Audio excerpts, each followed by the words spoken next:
पिछले 6 महीने में बड़ी सक्सेस मिल गई। तो कई लोगों ने मुझे मैसेज भी किया है कि मैं बड़ा खुश हूँ, आपको ओवरनाइट सक्सेस मिल गई। गवर्नमेंट का दामाद बनना, कोई मैं तो इसको कहता हूँ कि गवर्नमेंट की नौकरी का मतलब गवर्नमेंट की नौकरी नहीं है, दामादी है भाई। बिल्कुल, सर पे उठा के रखेंगे। बिल्कुल कि आपकी पहली सीढ़ी थोड़ी सी आप चढ़ जाए ना, फिर चीज़ें आसान होना शुरू हो जाए, फिर उधर से onwards. Degree can open doors for you but can not earn job for you. हर शख्स को मेरी तरह का फेम और मेरी तरह का पैसा और मेरी तरह की इज्जत मिले, ताकि वो देख सकें कि यहाँ पे आके कुछ नहीं है। ऑनेस्टली सिर्फ बगैरती पिलाएं अगर आप, ठीक है, तो पैसे कमा लेंगे। जो मुदस्सिर भाई बात करें ना 80-80 हज़ार की, वहाँ फिर आपको दूसरी तरफ से कंटेंट बनाना पड़ेगा।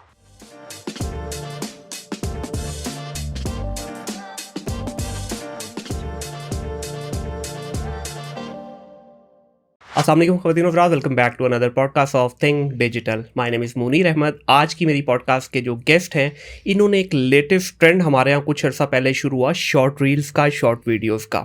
देखें, एक हाई इंटेलेक्ट इंसान वही होता है जो ट्रेंड को फॉलो करे और उस बहती गंगा में अपने हाथ धो ले। इन्होंने बजाय इसके कि एक नॉर्मल ट्रेडिशनल तरह की वीडियोस बनाते, कंटेंट क्रिएट करते, इन्होंने शॉर्ट कंटेंट के ऊपर फोकस किया और चंद ही महीनों के अंदर इस वक्त इनके 300,000 प्लस फॉलोअर हैं फेसबुक के ऊपर, और इसी तरह बाकी प्लेटफॉर्म के ऊपर भी मैसिव सक्सेस मिली इनको। मैं बात कर रहा हूँ मुदस्सिर अल्ताफ़ साहब की। अस्सलाम वालेकुम मुदस्सिर भाई, कैसे हैं? ठीक ठाक है? वालेकुम अस्सलाम सर, बहुत शुक्रिया मेरी पॉडकास्ट का हिस्सा बनने के लिए। और आज आप जिस जान जोखों में डाल के अपनी यहाँ पहुँचे हैं, ये भी एक, मैं कहता हूँ कि मुजाहिद से कम नहीं था जी। ये हम आवाम की खिदमत के लिए कर रहे हैं, तो इंशाल्लाह होपफुली आवाम याद रखेगी। और thank you for having me. बहुत शुक्रिया जी। और ये भी आवाम को बताते चलें कि आप क्यों अपने आप को इतनी मुश्किल में डाल के आए। खान साहब पकड़े गए हैं, तो हालात लाहौर के इस वक्त जो हैं काफ़ी ख़राब हुए हैं। पूरा लाहौर इस वक्त तकरीबन लॉकडाउन में है, तो उसके बावजूद भी आपका बहुत शुक्रिया जी, आपने हेल्प लेते हुए लेफ़्ट राइट से पहुँचे यहाँ पे। तो इंशाल्लाह आज की इस कॉन्वर्सेशन को हम एक बड़ी इंटरेस्टिंग कॉन्वर्सेशन बनाने वाले हैं। उसकी रीज़न ये है कि आपने जिस लेटेस्ट ट्रेंड को फॉलो किया ना, इसने बहुत सारे कह लें गुमनाम लोगों को हीरो बनाया, तो उसमें से आप भी एक हैं। तो इससे पहले कि हम उसके ऊपर बात करें, मैं चाहूँगा कि थोड़ा सा ना मुदस्सिर साहब इनिशियल आपकी एजुकेशन के बारे में, आपकी लाइफ के बारे में, कहाँ पैदा हुए, कहाँ इनिशियल एजुकेशन ली, उस पर बात करना चाहूँगा। जी, मैं फैसलाबाद में पैदा हुआ और मैंने वहाँ से MBA इन मार्केटिंग, मैंने जो मेरी फाइनल एजुकेशन है वो की एग्रीकल्चर यूनिवर्सिटी से। Very nice. और उसके बाद में मेरा एक छोटा सा किस्सा मैं बीच में सुना दूं जो बड़ा ज़रूरी है, जो बाद में काम आएगा कॉन्टेक्स्ट के लिए। वो ये कि स्कूल में एक दफ़ा तकरीर होनी थी, तो हमारा एक बच्चा था वो आया नहीं, तो मेरे टीचर ने मुझे पुश कर दिया कि तुम जाकर तकरीर करो। सही। तो उससे हुआ ये कि जब मैं लोगों के सामने गया तो एक झिझक सी होती है लोगों में नॉर्मली, तो वो मेरी कहीं ना कहीं गायब हो गई। तो मैंने तकरीर में पार्टिसिपेट करना शुरू कर दिया। उससे मेरा स्क्रीन प्रेजेंस, जो अब लोगों से मैं बात करता हूँ या जो मेरी आगे जाकर प्रोफेशनल जॉब भी बताऊँगा, तो उससे बड़ी हेल्प मिली। और ये मैं इसलिए बता रहा हूँ कि लोग अक्सर कहते हैं कि यार मैं कोई छुट्टियों में डिप्लोमा कर लूं, और सोच रहे होते हैं कि करूं या ना करूं। तो मेरा मानना यह है कि आपने ज़िंदगी में कभी भी कुछ भी सीखा होगा, वो कभी ना कभी किसी ना किसी तरीके से आपके काम आ जाता है। तो बिल्कुल मैं अपने दोस्तों के लिए बात करूंगा कि कुछ भी सीखने का मौका मिले तो मेरा पर्सनल एक्सपीरियंस है, उससे पीछे नहीं हटना चाहिए। और इसमें एक चीज़ बड़ी इंपॉर्टेंट है, अपनी एज की तरफ मत देखें। लर्निंग का कोई टाइम नहीं है, कोई एज लिमिट नहीं है, कोई प्रोसेस नहीं है इसका। जहाँ जो मिलता है ले लें भाई, ये बड़ी इंपॉर्टेंट चीज़ है। अच्छा, ये बताइएगा कि MBA तो आपने कर लिया, को PhD भी की जुगतों शुगतों में कि नहीं? क्योंकि फैसलाबाद का बंदा और जुगत ना करे, ये हो नहीं सकता। बिल्कुल। मैं फैसलाबाद से था, तो यकीनन वैसे ही आते हैं और सारा कुछ। तो दुबई में जब मैं शिफ्ट हुआ MBA के फ़ौरन बाद, तो थोड़ा अरसा वही आदतें और वही सारा मजाक पर फिर आपको आपकी ऑडियंस या आपके लोग जब समझ ना पाएँ, और ख़ास तौर पे जब एक माहौल ने आपको नहीं मिलता, फिर आहिस्ता आहिस्ता स्लो डाउन हो गया ये काम। तो 10 साल हो गए मुझे दुबई में। अब मेरे दोस्त जो है वो मुझे छेड़ते हैं, वो कहते हैं तुम फैसलाबादी नहीं रहे, मगर वही बात है कि लिबास ओढ़ना पड़ता है। अच्छा, फैसलाबाद का ये जो घंटा घर है, इसकी क्या स्टोरी है? मैंने काफ़ी लोगों से पूछने की कोशिश की, लेकिन आज तक मुझे इसके बारे में पता नहीं चला। भाई इतना पता है कि उसके आसपास जो है ना को मार्केट है, और एक चावलों वाला है, दाल चावल वाला, वो बड़ा मशहूर है, बस इतना ही पता है मुझे। तो जी, जो अच्छे काम है वो अंग्रेज कर गए, हमने कहाँ करने थे, हमने दाल चावल ही लगाए। हाँ जी, तो हमने दाल चावल लगाए। तो वो एक ये आर्ट बाजार है बेसिकली। और अगर आप इसको ऊपर से देखें तो ये बेसिकली ब्रिटिश फ्लैग की शेप है। ओके। ये जो घंटाघर की 8 बाजार हैं ये उनके फ्लैग्स हैं ऐसे। अच्छा जी, तो ऐसे बनाया हुआ उन्होंने बनाया था। और आप ये देखें कि 100 साल से ज़्यादा अरसा पहले उन्होंने बनाया था, और उस वक्त कार्स या गाड़ियाँ इतनी ज़्यादा नहीं थी। आज भी वो सर्वाइव कर रहे हैं, सड़कें जो हैं वो उस तरह मैनेज हैं, जा रही हैं और सारा कुछ। तो माशाल्लाह अंग्रेज़ कर गए जो उन्होंने करना था, आज हम फ़ायदा उठा रहे हैं उससे। बिल्कुल ऐसे ही है। और फैसलाबाद वैसे ऑफ कोर्स जो है अमीर लोगों का मैं कहूँगा सिटी है माशाल्लाह। बहुत सारे सूतर मंडी का काम वहाँ पर होता है, बहुत सारे हिडन डिजिटल मार्केटिंग के हब्स हैं जो लोगों को नहीं पता। अच्छा, मेरा ये मेरे लिए भी एक सरप्राइजिंग जी न्यूज़ तो है। मैंने एक अपना कोर्स रिसेंटली लॉन्च किया था ईमेल मार्केटिंग और गेस्ट पोस्टिंग के हवाले से। तो मेरे पास कुछ स्टूडेंट्स आए, तो उन्होंने मुझे जब इंट्रोड्यूस किया कि मेरे ही शहर में ऐसे हब्स बने हुए हैं जहाँ पर लड़कों को ट्रेन किया जाता है, और गेस्ट पोस्टिंग का सबसे बड़ा हब फैसलाबाद में। अच्छा, तो ये एक इंटरेस्टिंग चीज़ होगी आपके लिए, क्योंकि अदरवाइज जो फैसलाबाद और सियालकोट है ना, 3 शहरों के लिए मेरा दिल बड़ा दुखता है, कराची, फैसलाबाद और सियालकोट। वो इस वजह से कि यार ये देखें, ये बैकबोन है आपके। बिल्कुल। कराची बीइंग आपका सबसे बड़ा शहर, और उसके साथ साथ आपके पास बंदरगाह भी है। सियालकोट और फैसलाबाद, यार 2 ही तो आपके पास बड़े इंडस्ट्रियल शहर हैं जहाँ से आपके पूरे मुल्क की जो है ना इकॉनमी चल सकती है, और ये मतलब एक नेक्स्ट लेवल पे लेके जा सकते हैं। लेकिन वही है, 2-4 साल वहाँ पे जो हल्की फुल्की आंच पे लाइट आती है, उसके बाद फिर अंधेरे शुरू हो जाते हैं। हाँ। अभी ये 3 साल कुछ सुना है कि टेक्सटाइल वालों के हालात बड़े बेहतर हैं। अभी मैं अपने टेक्सटाइल वाले जानने वाले से बात कर रहा था, तो कह रहा है कि भाईजान जिस तरह से पहले हालात थे ना, उससे भी वर्स्ट हो गए हैं, और दोबारा हमारे कारखाने फैक्ट्रियाँ सारी बंद होने के ऑलमोस्ट उसी नहज पे आ चुके हैं कि हम शायद अपने बिल भी पे नहीं कर पाएंगे। ऐसे तो पता नहीं यार इस मुल्क का हमने करना क्या है, चाहते क्या है, इस चीज़ की तो समझ से बाहर है कि किस तरह होगा ये। अच्छा, फैसलाबाद से फिर आगे आप जब एजुकेशन मुकम्मल हुई तो प्रोफेशनल करियर भी वहीं से स्टार्ट किया? नहीं, मैं दुबई से ही स्टार्ट किया। अच्छा, डायरेक्ट ही दुबई से? मेरी पहली जॉब दुबई की थी। क्यों, पाकिस्तान में मोहब्बत नहीं की पाइन? तो कुछ भी नहीं कीता? बिल्कुल। मैं बल्कि ये शायद ये बात मैंने कभी भी किसी से पब्लिकली नहीं की। मैं जब दुबई गया तो वहाँ पर मेरी जॉब हो गई। तो वीज़ा चेंज के लिए आपके पास 2 ऑप्शन होते हैं, या आप चेंज स्टेटस कर लें या आप वापस आ जाएं। जी। तो मैंने इरादा किया कि एक दफ़ा घर वालों से मिलने के लिए वापस आ जाता हूँ। तो मैं वापस आया। मैंने जीसी यूनिवर्सिटी के लिए वहाँ पे एग्ज़ाम्स होते हैं, उनको नैट बोला जाता है या कुछ इस तरह का बोला जाता है। तो वो प्रोफेसर बनने के लिए या लेक्चरर बनने के लिए एग्ज़ाम्स होते हैं। तो मैंने वो दिया, मैं देकर चला गया। काफ़ी अरसे बाद, वो ग्रेड 17 के लिए था वो। ठीक है। तो आज से 12 साल पहले की बात है। तो ना बहुत अरसा गुजर गया, 6-7 महीने गुजर गए। तो अम्मी ने कहा कि काफ़ी अरसा पहले तुम्हारा एक लेटर आया हुआ था, ये पता नहीं किस चीज़ का है। तो मैंने कहा अच्छा, मुझे खोल के तस्वीर भेजें। तो वो मेरा 98.7 परसेंटाइल था, और मुझे इंटरव्यू कॉल थी। अच्छा, उस लेक्चरर पोजीशन के लिए। तो ये सरकारी नौकरी थी? सरकारी नौकरी थी। और मतलब वो जो ग्रेड है, वो अगर आप 12 साल पहले वो ग्रेड ले लेते हैं, तो अब आप एटलीस्ट एक ग्रेड तो ऊपर जाएंगे, 18वें ग्रेड पे चले जाएंगे के आसपास ही, 19वें में होते हैं, which is extremely nice. Sir government का दामाद बनना, कोई मैं तो इसको कहता हूँ कि गवर्नमेंट की नौकरी का मतलब गवर्नमेंट की नौकरी नहीं है, दामादी है भाई। बिल्कुल, सर पे उठा के रखेंगे आपको। तो जी, मेरा शायद करियर फैसलाबाद में ही स्टार्ट होता और बड़ा अच्छा होता, मगर वो अल्हम्दुलिल्लाह वो जो भी होता है, जो प्लान्स होते हैं। तो वहाँ पे मैंने सेल्स में एक काम स्टार्ट किया। ठीक है। और मेरा पहला दिन था, हमारी इंडक्शन हो रही थी, ट्रेनिंग हो रही थी। तो अमेरिका की ट्रेनर थी वो। अच्छा। उनका नाम मुझे याद है, लॉरा उनका नाम था। तो उन्होंने जब ट्रेनिंग की तो मैं चल के उनके पास गया और मैंने कहा कि मैम, असल में ना मुझे लग रहा है कि ये मेरी ड्रीम जॉब है जो आप कर रही हैं। अच्छा। तो वो कहती हौले हौले चलो पुत्र, क्या तुम सोच रहे हो? तो मैंने कहा नहीं मैम, जो आपने आज पूरा दिन बोला है ना, मुझे लगता है कि ये चीज़ मुझे बड़ी पसंद आई है। तो बड़ी कमाल चीज़ है ये मोटिवेट करना और लोगों को ऐसे जो है वो स्किल सिखाना। और ये तो हम कहते हैं कि आप एकदम, और आप बिल्कुल फ्रेश ग्रेजुएट हो, एकदम आए हो, एकदम तो नहीं कर सकते।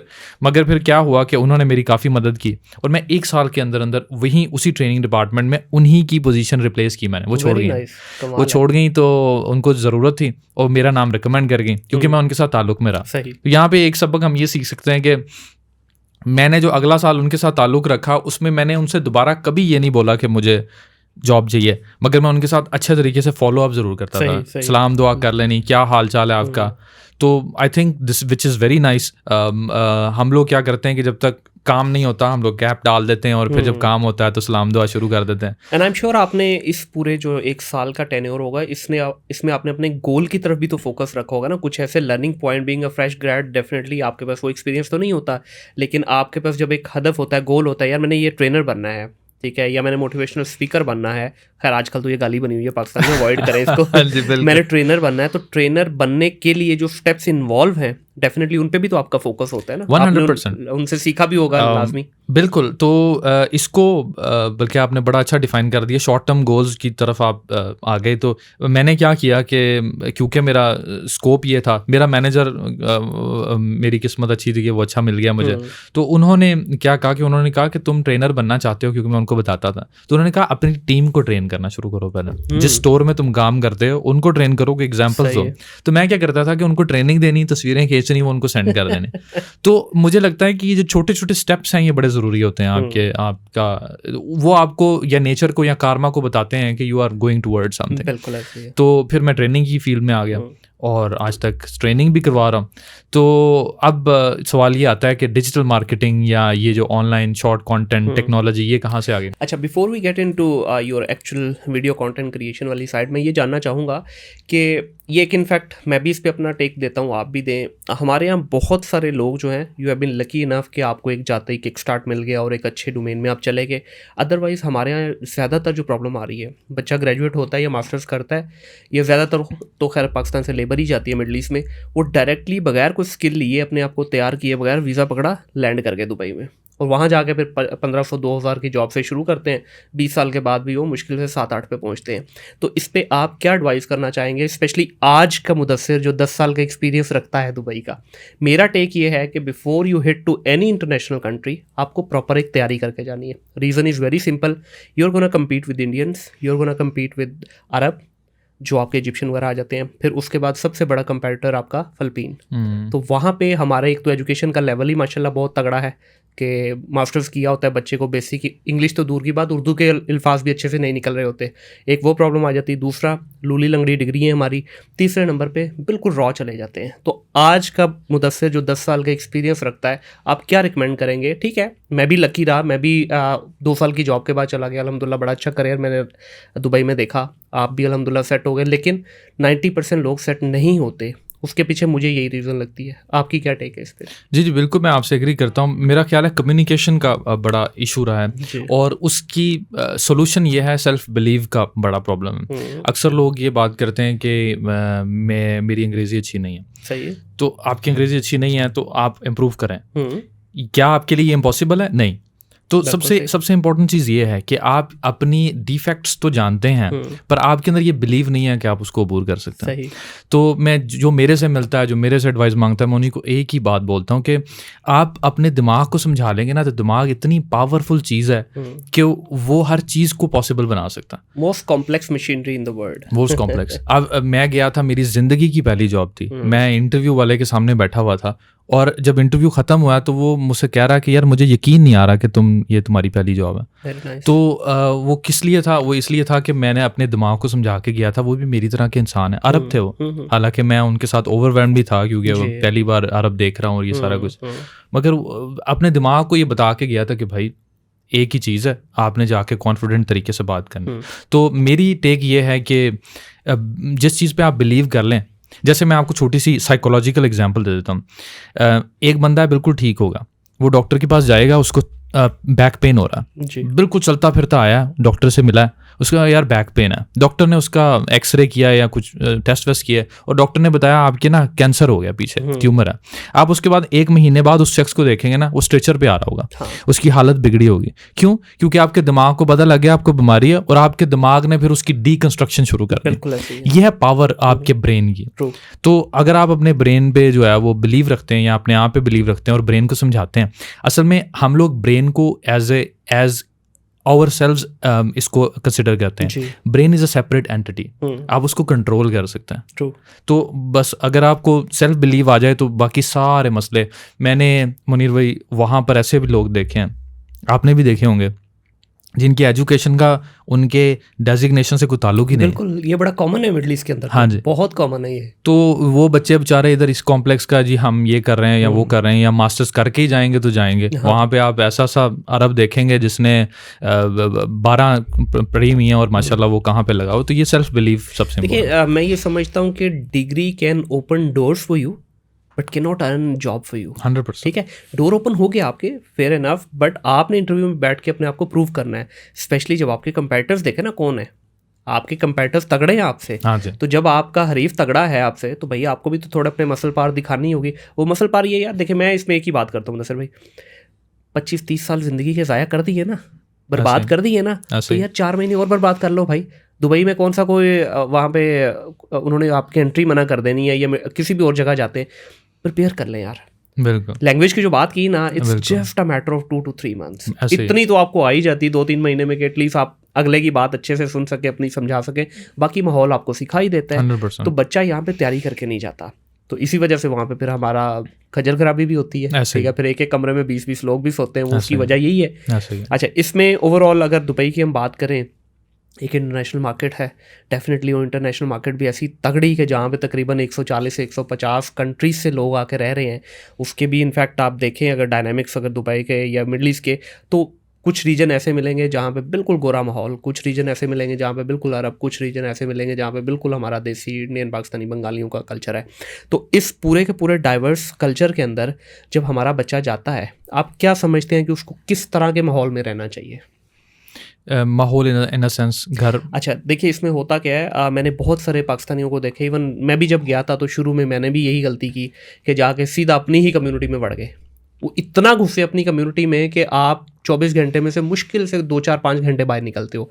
मैं ये समझता हूँ स्पेशली जब आप किसी इंटरनेशनल कम्युनिटी में जाओ, तो live in a neutral place, have your neutral surrounding. उससे फ़ायदा क्या होगा? एक तो आपको न्यूट्रल होने से आपकी अपना फ्लेवर भी मिलता रहेगा, ऑन टॉप ऑफ इट आप दूसरे का कल्चर भी सीखोगे। यहाँ से लाहौर से उठ के गया कोई बच्चा, वहाँ जाके भी आप देरा या दुबई में उधर ही घुस गए, तो होगा क्या? उसकी लर्निंग ही नहीं होगी, वो वहाँ लाइक माइंडेड लोगों में नहीं बैठ पाएगा। मैं ये कहता हूँ कि आप किसी ऐसी कम्युनिटी में रहे, फॉर एग्जांपल आप ऐसी जगह पे रहते हैं जहाँ पे आपकी सराउंडिंग में अरब भी रह रहे हैं, आपकी सराउंडिंग में फ़िलिपीन भी रह रहे हैं, आपकी सराउंडिंग में कुछ इंडियंस भी हैं और कुछ गोरे भी रह रहे हैं। तो वहाँ से जो आपकी लर्निंग का प्रोसेस है ना, स्पेशली इनिशियल 1 year, वो इतना सॉलिड हो जाएगा कि जहाँ आपको 4 साल में पहुँचना, आप 1 साल में पहुँच जाएंगे। 100%। अच्छा, आपने जो न्यूट्रल होने की बात की, बड़ी इंटरेस्टिंग बात है, इसके ऊपर मैं थोड़ी सी रोशनी डालता हूँ कि दुबई एक ऐसा कंट्री है कि जहाँ पर सिटी है जहाँ पर आप जॉब कर लें तो उसके बाद में दुनिया के आप किसी भी मुल्क में जाके जॉब कर सकते हैं। इसकी मैं एग्जांपल देता हूँ। मैं जब ट्रेनिंग में गया तो हमारी जो कोऑर्डिनेटर थी वो अरब थी, लोकल थी यूएई की। तो वो क्या करती थी, वो ट्रेनिंग अरेंजमेंट्स करती थी कि आपने यहाँ पे ट्रेनिंग करवानी है सब। तो व्हाइल आई वाज ट्रेनिंग वो कॉल करे, तो जब उसने कॉल की तो मैंने उसकी कॉल काट दी। तो उसने दोबारा मुझे कॉल की तो मैंने दोबारा काट दी क्योंकि मैं ट्रेनिंग करवा रहा हूँ। तो फिर उसने तीसरी बार कॉल की, मैंने कहा शायद इमरजेंसी हो। मैंने बच्चों को बोला कि यार रुकना 1 मिनट, मैंने कॉल उठाई तो उसने मुझे आगे से बोला कि तुम मेरे मुंह पे कॉल क्यों बंद कर रहे थे। मैंने कहा तुम्हारे मुंह पे मैं क्यों कॉल बंद करूँगा, मैं बिजी हूँ। तो मैंने कॉल काट दी। कहती अच्छा मुदस्सिर समझो इस कल्चर को, हमारे कल्चर में अगर आप कॉल नहीं उठाना चाह रहे तो यू लीव द कॉल। हाँ, आप उसको काटो मत। काटने का मतलब है कि आप किसी के मुंह पे कॉल बंद कर रहे हैं। मैंने कहा this is something new for me.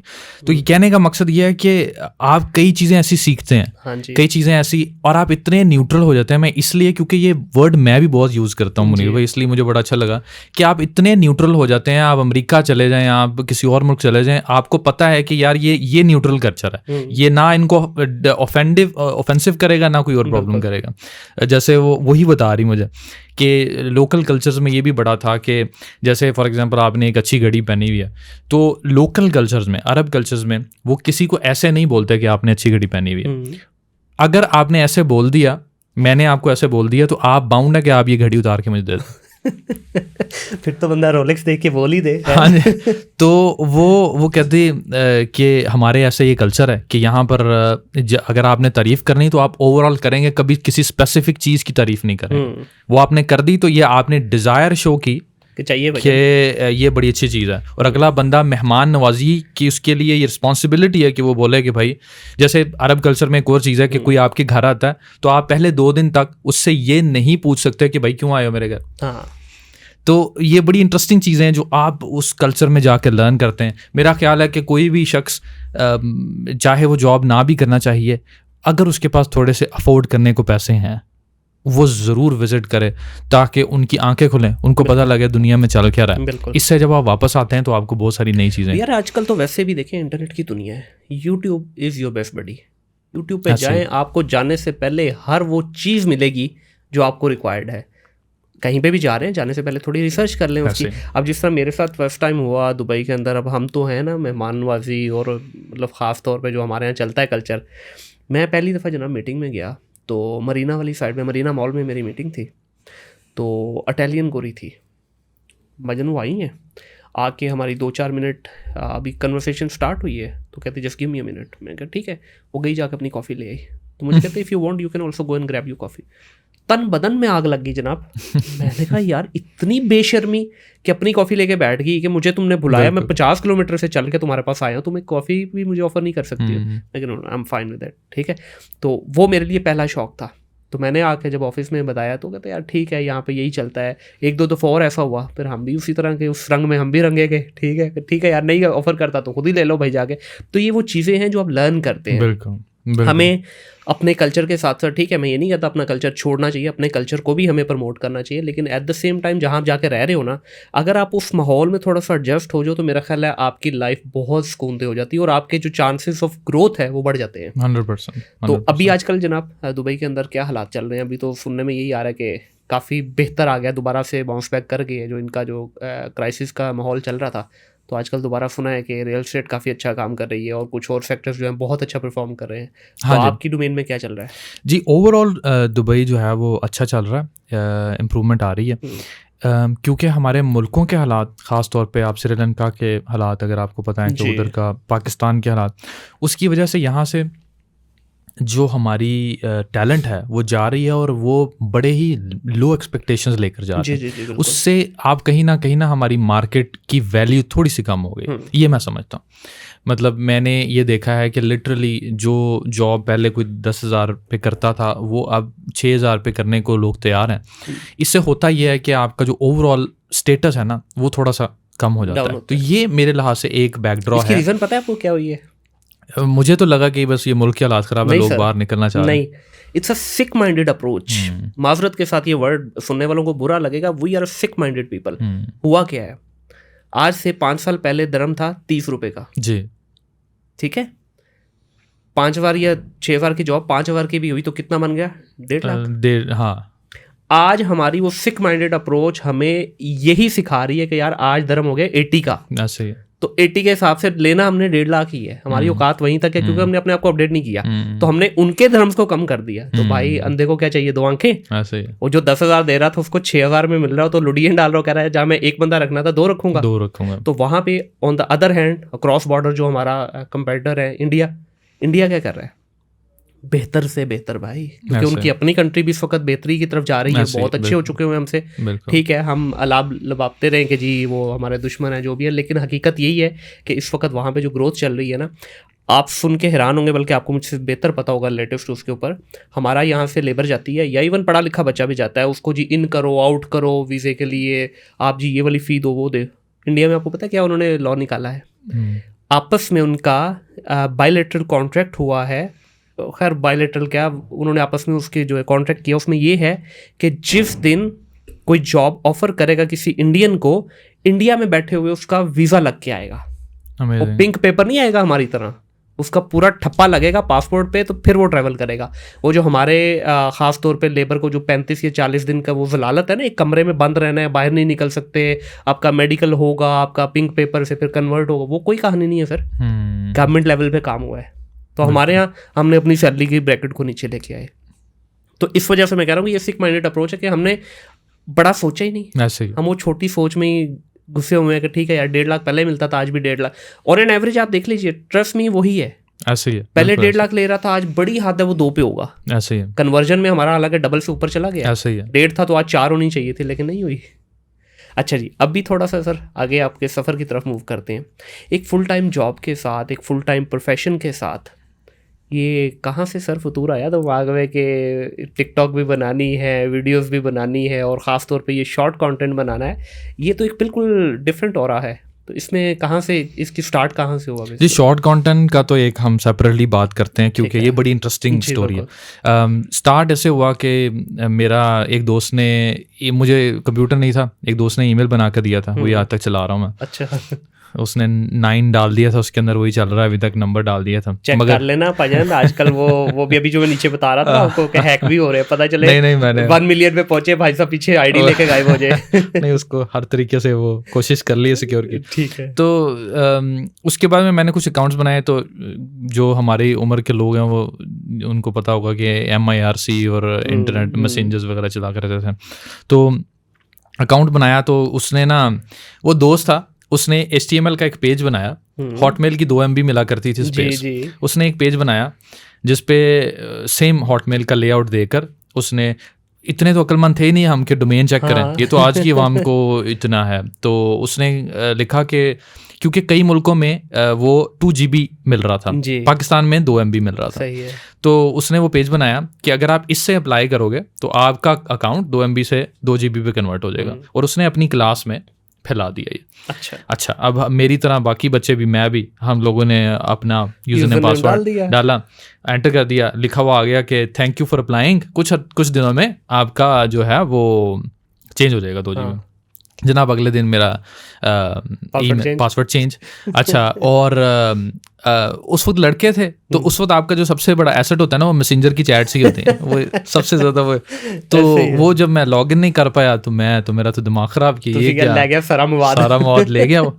तो जो मतलब जो उस उम्र के हैं वो हर चीज को बड़े अच्छे तरीके से अंडरस्टैंड कर रहे होंगे मैं क्या बात कर रहा हूँ। तो खुल के बता दे। हाँ जी, सारा डेटा, वो डेटा जो होता है आपकी चैट्स होती है, जला दी पकड़ के। तो हाँ, तो वो ना उधर से मुझे इंटरेस्ट पैदा हुआ कि यार ये क्या दुनिया, ये क्या इसने किया, ये कैसे किया। तो वो मेरा एक ट्रिगर मोमेंट था कि जब मुझे लगा कि यार ये कोई अलग दुनिया। फिर वो पे पर क्लिक से धक्के खाते हुए आगे पीछे इस तरह देखा कि भी कैसे होता है।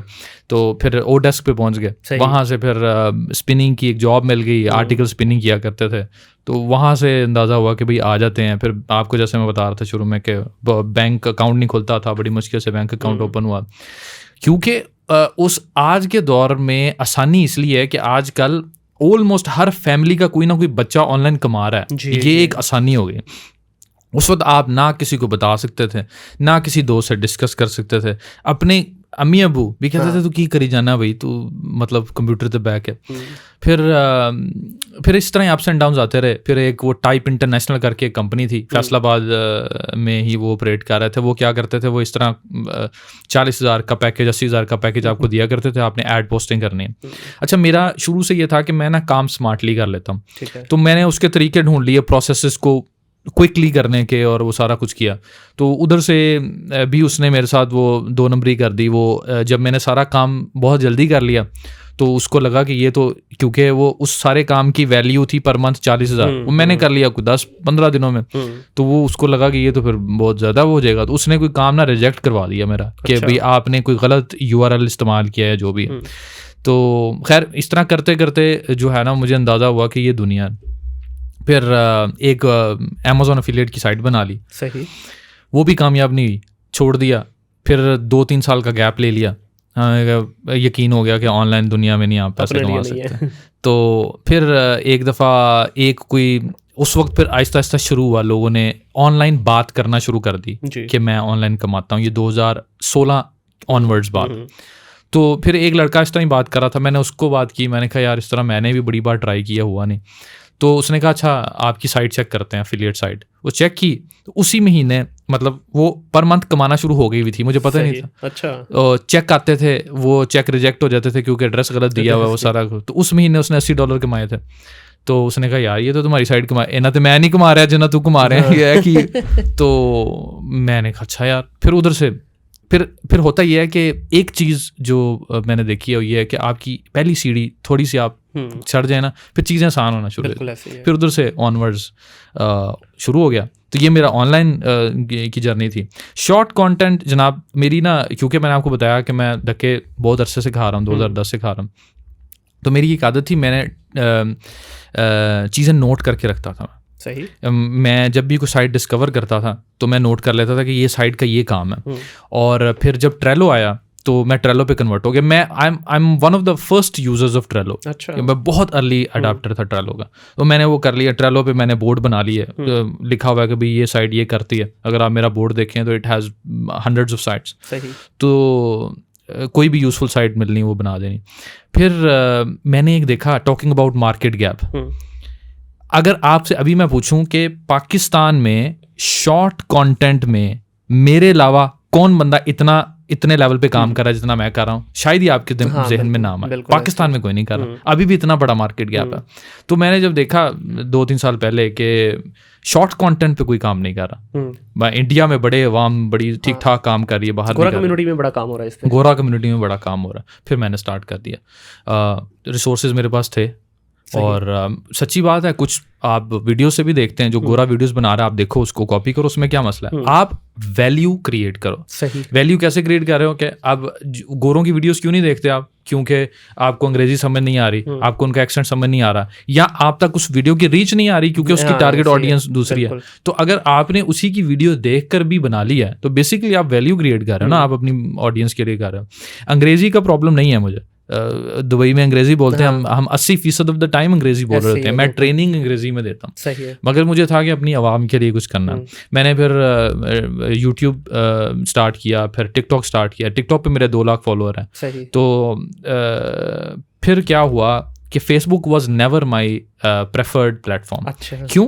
क्योंकि फेसबुक पे कुछ दोस्त ऐड थे, कुछ ऐसे दोस्त ऐड थे जो मुझे लगता था कि अगर मैं ये चीज़ें डालूंगा तो वो कहेंगे ऐ की कर रहे हैं तो टांग सबसे पहले वही खींचेंगे। फिर जनाब कोई आज से 1 साल पहले मैं 5,000 दोस्त भी नहीं थे मेरे, फॉलोअर्स तो कोई था नहीं। तो तब मैंने कंटेंट उधर डालना शुरू किया। मेरा पहला कंटेंट, जो पहली वीडियो मैंने डाली थी, वो उसी को 1 लाख प्लस व्यूज़ मिल गए कुछ दिनों में। तो मुझे अंदाज़ा हुआ कि अच्छा, उसका एल्गोरिथम मैं आपको बता दूं क्या हुआ। एल्गोरिथम ये है, क्योंकि मेरे दोस्त जो फ्रेंड लिस्ट थी वो ज़्यादातर डिजिटल मार्केटर्स की थी। सही। तो जब मैंने वो डाली तो मुझे लगता है कि फेसबुक ने जब मेरे दोस्तों को, सबसे पहले दोस्तों को डिस्प्ले होता है, जब सारे दोस्तों ने गौर से देखी क्योंकि वो इस फील्ड से थे। तो उससे ये हुआ कि फेसबुक को लगा कि कंटेंट अच्छा है इसका, तो वहाँ से एक जर्नी स्टार्ट हुई। और फिर जब आपको इनकरेजमेंट मिलना शुरू हो जाए, लोग देखना शुरू कर दें, अप्रिशिएट करना शुरू कर दें, और फिर लोग ये मैसेजेस करना शुरू कर दें कि आपकी वजह से मेरा प्रोसेस अच्छा हो गया, मेरी लाइफ चेंज हो गई है, मेरे बिजनेस में इंप्रूवमेंट आ गई, फिर आप कहाँ रुकते हैं? फिर आप कहते हो कि भाई ठीक है। अच्छा, मुझे फिर इसमें एक चीज़ बताइएगा, क्योंकि देखिए लॉन्ग वीडियो फॉर्मेट जो है ना बहुत आसान है। जिस तरह भी हम बैठ के कन्वर्सेशन करें, जैसे चिट चैट, कोई आप पे प्रेशर नहीं है, कोई मुझ पे प्रेशर नहीं है, कोई हमें रोकने वाला नहीं है, आराम से जितना लंबा जाएगा हम बना लेंगे। शॉर्ट वीडियो कंटेंट के सबसे बड़ा जो मुझे ड्रॉबैक लगता है, या जो उसकी डिफ़िकल्ट साइड है, कि आपने 1 मिनट के अंदर रहते हुए, या 1.5 मिनट चले कर लें, मैक्सिमम तो 1 मिनट के अंदर अंदर ही होता है, 1 मिनट के अंदर रहते हुए आपने अपनी बात समझानी है। तो सिलेक्शन ऑफ वर्ड्स या आपके जो सेंटेंसेस हैं वो इतने कॉम्पैक्ट होने चाहिए कि अगले की जो बात है वो भी मुकम्मल हो जाए और अगले के दिल में भी उतर जाए। तो इसको आप कैसे देखते हैं? मैंने मिस्टर बीस्ट का इंटरव्यू सुना था। तो मिस्टर बीस्ट को अगर आप नहीं जानते तो आप फिर खुद में रह रहे हैं, फिर तुसी किधर हो रही हो। हाँ, तो वो बता भी दें जी, मिस्टर बीस्ट जो है इस वक्त दुनिया का सबसे बड़ा और सबसे अमीर यूट्यूबर है। ठीक है, वीडियो तो उसकी मुझे चवली लगती हैं, लेकिन वही है, बिकता वही है, 150 मिलियन सब्सक्राइबर्स। सर ये 150 मिलियन सब्सक्राइबर, मेरा ख्याल है को 2-3 ट्रक भर के तो उसके जो है फॉलोअर्स हैं ओवरऑल, अगर पूरे उस पर देखा जाए। हाँ, वैसे ही जो उसने डिफरेंट लैंग्वेजेस में बना। खैर, उसका इंटरव्यू देखा तो, क्योंकि मैं भी स्ट्रगल करा था कंटेंट में, डिजिटल मार्केटिंग में नहीं, क्योंकि डिजिटल मार्केटिंग और video creation is very different. बिल्कुल ऐसे ही है। आपने बहुत सारे ऐसे भी लोग देखे होंगे जो बड़े स्ट्रांग है डिजिटल मार्केटिंग में, मगर वीडियो कंटेंट क्रिएशन में इतना वो एक्सप्रेस नहीं कर पाते। तो मैं उसका इंटरव्यू देख रहा था, तो उसने कहा कि मैंने पहले 3 साल ना सिर्फ वीडियोस को स्टडी किया था। सही। कहता मैं और मेरे दोस्त बैठ के ना एनालिसिस किया करते थे कि ये क्यों कामयाब हुई वीडियो, ये थंबनेल क्यों कामयाब हुआ। तो क्योंकि मैं ऑलरेडी बड़ा स्ट्रगल कर चुका था लॉन्ग फॉर्म कंटेंट में, तो मैंने कहा यार लॉन्ग फॉर्म कंटेंट जो है ना, नहीं। अच्छा, बनाया वो भी आपने? मैंने बहुत लॉन्ग फॉर्म कंटेंट बहुत बनाया। मेरा एक चैनल है जिसके अभी 50,000 सब्सक्राइबर हैं, चल रहा है, मगर वो मैं वीडियोस नहीं डालता उसमें। सही। तो फिर मैंने कहा कि मैंने ना फ्रॉम स्क्रैच लर्निंग करनी है। ठीक है। तो फ्रॉम स्क्रैच लर्निंग करने का मुझे आइडिया मिला कि शॉर्ट फॉर्म कंटेंट की मैं करूं। तो मैंने क्या किया, मैंने थोड़ा सा स्टडी करना शुरू की, वीडियोस देखना शुरू की। तो वही हुक वाली बात जो बड़ी कॉमन है कि वो जो पहले 5, 7, 10 सेकंड का हुक है, वो मुझे अंदाज़ा हुआ कि ये हुक है। और दूसरा ये है कि मैं हमेशा से क्योंकि मैं सॉफ्ट स्किल्स ट्रेनर हूँ, सही, मैंने हंड्रेड्स ऑफ थाउजेंड्स लोगों को ट्रेन किया हुआ वहाँ पे कुछ ऐसे बैचेस भी होते थे जहाँ पे बैठे हुए 400 लोग आप मैं ट्रेन कर रहा हूँ। मेरा प्रॉब्लम ये था कि मेरे से वो जो एक अपनी डिग्निटी लूज करके वो जो होती है ना वीडियोस टिकटॉक की, वो बनती नहीं थी। मेरी फैमिली भी कहती थी कोई नहीं, अगर तुम्हारा दिल करता बना दो। मैं कहता था यार मैं कैसे फेस करूंगा, आप आते हो ना, वो आपका ट्रेनिंग सामने बैठा है, वो टशन है ना, टशन है, एक ऑरा होता है। तो मेरा ये था कि मैंने बनानी है तो मैंने यूजफुल कंटेंट बनानी है, और मैंने बड़ा स्ट्रगल किया इस मामले में। तो अभी कई लोग ये सोचते होंगे, शायद आप में से भी कुछ लोग ऐसे सोचते हों कि मुदस्सिर साहब को पिछले 6 महीने में बड़ी सक्सेस मिल गई। तो कई लोगों ने मुझे मैसेज भी किया है कि मैं बड़ा खुश हूँ, आपको ओवरनाइट सक्सेस मिल गई।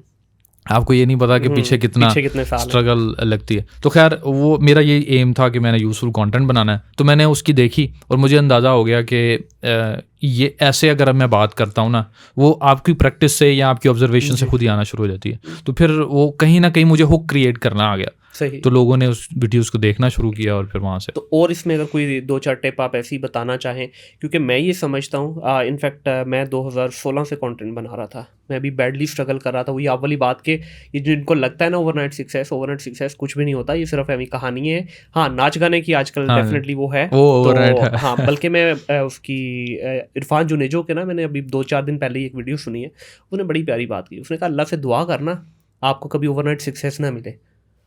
एंकर एकदम परेशान करता है, ये क्यों भाई? उसने कहा भाई ओवरनाइट सक्सेस को मैनेज करना दुनिया का सबसे मुश्किल काम है। आप मशहूर तो हो जाओगे, ठीक है, लाहौर दा पावा अख्तर लावा तो बन जाओगे, लेकिन उसको मेंटेन कैसे करोगे? क्योंकि वो आपके पास कोई स्किल नहीं है। आप ओवरनाइट आए, एक चीज़ आपकी मशहूर हुई, आप पॉपुलर हो गए, लेकिन उसको मेंटेन कैसे करोगे? बहुत सारे कंटेंट क्रिएटर आए और निकल गए, आज उनका पता भी नहीं है। इसी तरह मैं उसकी मुज़म्मिल हुसैन की बात सुन रहा, जब मैंने पॉडकास्ट स्टार्ट की ना, तो मैंने भी काफ़ी रिसर्च की। उसने एक बड़ी प्यारी बात की, उसने कहा पहली 20 एपिसोड डाल के भूल जाओ, ऐसे मत देखना कि आपको व्यूज़ आ रहे हैं नहीं आ रहे। कहता हाँ 20 के बाद नहीं आता तो फिर ज़रा थोड़ा सोचना कि यार हाँ शायद कुछ गलत हो रहा है। तो बात वही आ जाती है कि पीछे सालों साल की मेहनत होती है, उसके बाद जाके कुछ ना कुछ मिलता है। तो इसमें आपको क्या लगता है? देखिए, आपने एक छोटी सी जब वीडियो बनानी है ना, तो उसमें आप एक सेकेंड काउंट कर रहा होता है, ऐसे आपने हुक क्रिएट कर ली, ठीक है, आगे क्या होगा? जी, उसमें कुछ चीज़ें जो मुझे लगता है जो काम की या काम कर रही हैं लोगों के लिए, वो ये है कि आप कोई भी ऐसी यूनिक चीज़ कर दें जो नहीं हो रही ना, तो वो आपको स्टैंड आउट करवा देती है। सही। जैसे पाकिस्तान में ये जो इंग्लिश सबटाइटल्स वाला चक्कर था, ये मैंने स्टार्ट किया था। बिल्कुल ऐसे ही है। कैप्शंस ऐप एक है, अब तो लोगों को पता चल गया। मगर उस वक्त जब मैंने स्टार्ट किया था तो सबसे ज़्यादा पूछा जाने वाला मुझसे सवाल होता था कि भाई ये काम कैसे करते हो? ये खड़े आपके पीछे, इनको बड़े मैंने देर टास्क दे के रखी, इनको भी शायद आपकी वीडियो से ही मिली। हाँ नहीं पता चल रहा था। तो वो मुझे लगा कि मैंने इनोवेशन ढूंढना। तो अभी ये है कि विजुअल्स जो है ना, वो बड़े इंपॉर्टेंट हो गए। विजुअल्स में सबटाइटल्स आ जाते हैं, आप जो बात कर रहे हैं उस इमेज का एकदम आना और फिर चले जाना। ये क्योंकि लोगों का अटेंशन स्पैन हो गया छोटा और उनको चाहिए एंटरटेनमेंट। आप 1 मिनट की वीडियो देख रहे हैं, उसमें हल्ला गुल्ला चाहिए उनको। तो उसमें यह है कि मैं भी अगर कोशिश करता हूँ, कोई इमेज थ्रो कर दिया, कोई एनिमेशन डाल दी, कोई जूम इन जूम आउट कर लिया, मैं भी कोशिश करता हूँ कि कौन से, फॉर एग्जांपल अगर मेरी पॉडकास्ट भी चल रही, इवन जैसे आपकी पॉडकास्ट में देख रहा था कि वो कैमरा एंगल चेंज होता है, वो एक साइको है, साइकोलॉजी है कि आप अगर ये नहीं करेंगे, एक ही कैमरा एंगल से देखते रहेंगे तो अगले बंदे मोनोटोनिक हो जाता है, मोनोटोन अल्फाज में कहें तो उसको। बिल्कुल हाँ जी। तो ये एक चीज़ मुझे तो आप ये कह रहे हैं कि शॉर्ट वीडियो के अंदर एस्थेटिकली लुक जो है बड़ी इंपॉर्टेंट है, कि आपके विजुअल्स जो है एकदम, वो कहते हैं टक टक टक टक टक स्क्रीन्स चेंज हो रही हैं आपकी, कुछ ना कुछ नया एलिमेंट आ रहा है, ताकि जो आप बात कर रहे हैं उस पर तो फोकस रहे, but at the same time आपकी जो as a human eye catching वाले जो मोमेंट होती है वो ना जाए। हाँ जी। और तीसरी चीज़ जो मुझे लगती है कि काम नहीं करती, वो है सॉफ्ट स्पोकन वॉइस। ठीक है। अगर आप क्योंकि ये मैंने देखा है, आप एनालाइज करें अपने जहन में कि आप किसी ऐसे कंटेंट क्रिएटर को जो बहुत मशहूर देखते हैं, जो दोस्तों क्या हाल है आपका, ऐसे शॉर्ट में मशहूर हुआ, बहुत मुश्किल है, ये बहुत रेयर है। तो शॉर्ट कंटेंट जो है ना, वो जैसे फॉर एग्जांपल आप पीसफुली पॉडकास्ट कर रहे हैं, आप देखेंगे कि जो भी पॉडकास्ट के टुकड़े या रील्स वायरल होती है ना, उसमें क्या होता है कि वो एक डिसकनेक्टेड स्टोरी से शुरू होता है, जहाँ से एकदम यूज़र देखता है ये किस बारे में बात कर रहा है। एक ये चीज़ बहुत रखती है। दूसरा ये है कि साथ साथ उसके सबटाइटल्स आ रहे हैं, कोई विजुअल्स आ रहे हैं, तो आपने जितना उसको हाइप दे सकते हैं शॉर्ट कंटेंट को, उतना मुझे लगता है शॉर्ट कंटेंट ज़्यादा मशहूर होता है। डॉक्टर अफान को फॉर एग्जांपल आप देख लें, उनके बात करने में वो एक पावर है, उनकी वॉइस में एक पावर है, या कोई और डिफरेंट लोगों को देख लें, तो मुझे यही लगता है उन्होंने तो सर साढ़े समोसे रगड़ छड़े ने फाड़ के, उन्होंने तो साडो ਉਹਨਾਂ ਦਾ ਬਸ ਚੱਲੇ ਤੇ ਉਹ ਤੇ ਸਾਨੂੰ ਹਵਾ ਔਰ ਪਾਣੀ ਤੋਂ ਇਲਾਵਾ ਕੋਈ ਚੀਜ਼ ਖਾਣ ਪੀਣ ਹੀ ਨਾ ਦੇਣ, ਉਹਨਾਂ ਤੇ ਸਾਡਾ ਖਾਣ ਹੀ ਮੁਕਾ ਦਿੱਤਾ है। हाँ जी, ऐसे ही है। मगर वो वही बात है कि वो यूनिक इसलिए थे कि वो इस तरह को डॉक्टर कर नहीं रहा था, तो उनके कंटेंट में यूनिकनेस आ गई। तो यूनिकनेस हुक, आपकी पावर ऑफ वॉइस बहुत इंपॉर्टेंट, और विजुअल्स, ये मेरा ख्याल है। अच्छा, आजकल एक जो है ना बड़ा कॉमनली जो कंटेंट क्रिएटर नए जो हैं, मैं तो इसको एक बहाना ही समझूंगा, बहुत सारे लोग कहते हैं जी जब तक आपके पास फैंसी इक्विपमेंट नहीं हो, टिचम टैट आपकी टीम ना हो, हर चीज़ आपके लशम पशम गाड़ियाँ पीछे, दिखावे की जो बात होती है, क्या ये मैटर करता है? देखें, अगर आप अफोर्ड कर सकते हैं तो आप करें। देखिए, अल्टीमेट गोल तो सबका अच्छा होना ही चाहिए। हाँ, देखें इसको मैं ऐसे करूँगा कि वही बात है कि लीन स्टार्टअप करना चाहिए, लेकिन अगर आप कर सकते हैं ना तो बेहतर है कि आप अच्छा स्टार्टअप ले लो। उसकी दो वजूहत है। मेरा देखिए, हर बंदे का पर्सपेक्टिव डिफरेंट होता है। मेरा पर्सपेक्टिव ये है कि जब आप अपनी इन्वेस्टमेंट कर लेते हैं ना, फिर आप कहते हैं मैंने इसका रिटर्न लेना, ठीक है, मैंने इसको इतना कम से कम लेकर जाना है कि मुझे लगे पैसे पूरे हो गए, ठीक है। और दूसरी बात ये है कि जब आप कर सकते हैं तो वाई नॉट।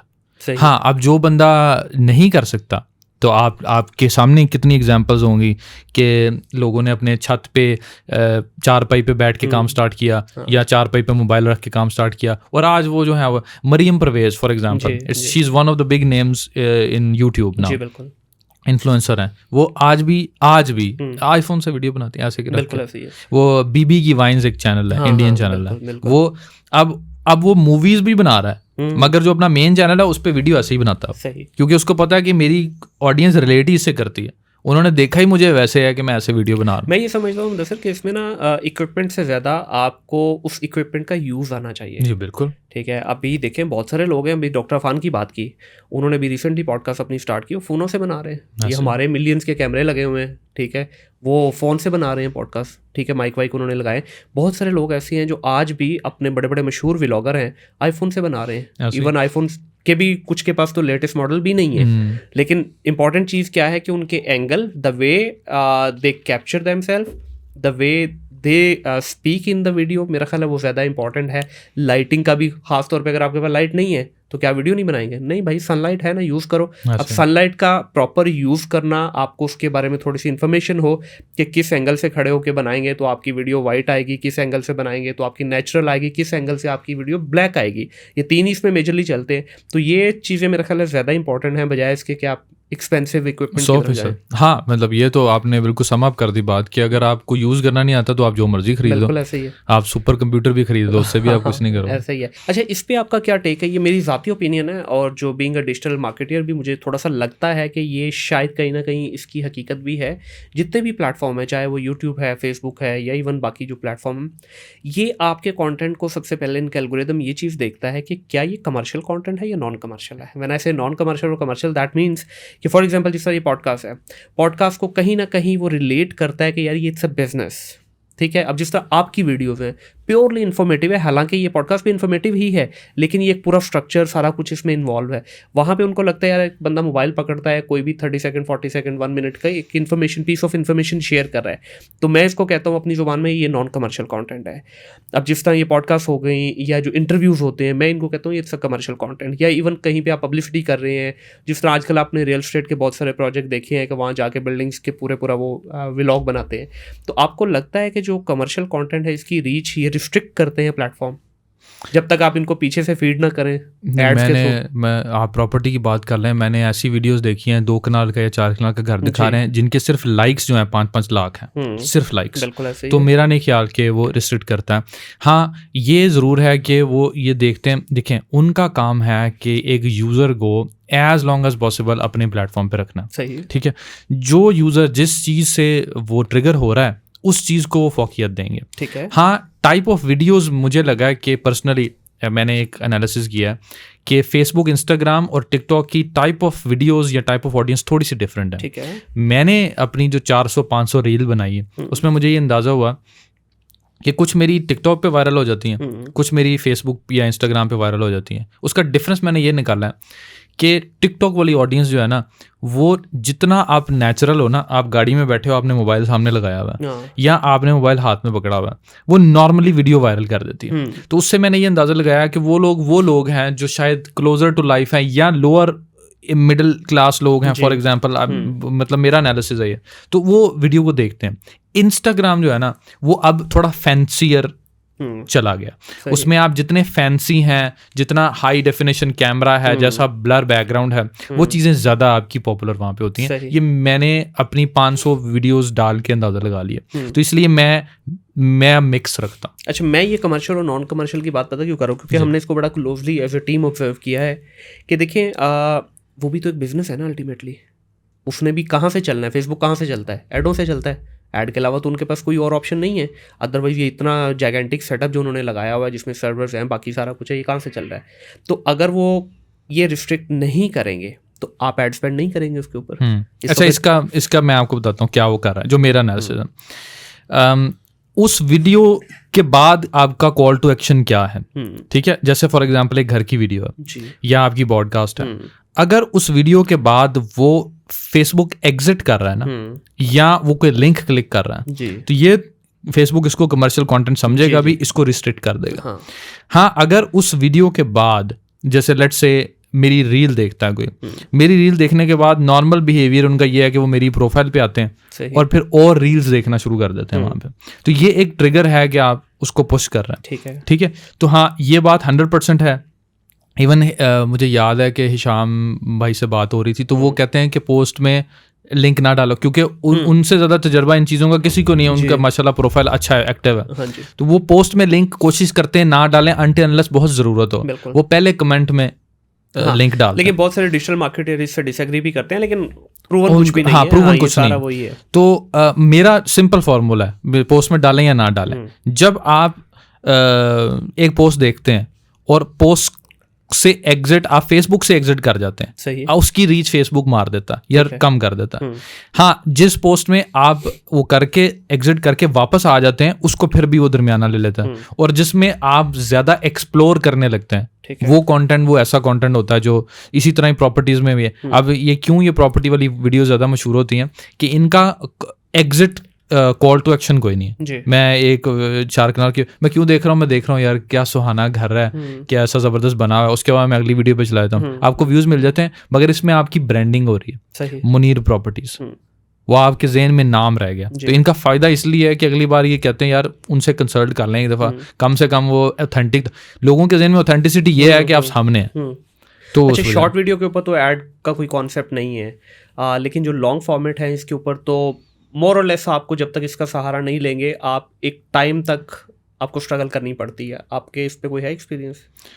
मैं एड्स यूट्यूब की बात नहीं कर रहा, जो आप चलाते हैं अपने पेज को प्रमोट करने के लिए, मैं उसकी बात कर रहा हूँ। हाँ, देखें, फेसबुक पे भी अभी बहुत सारा long form in stream ads वो आपको पैसा दे रहे हैं, अच्छा पैसा दे रहे हैं। लॉन्ग फॉर्म कंटेंट जैसे मशीनरी कंटेंट हो। मैं सवाल को दोबारा रिफ्रेश करता हूँ।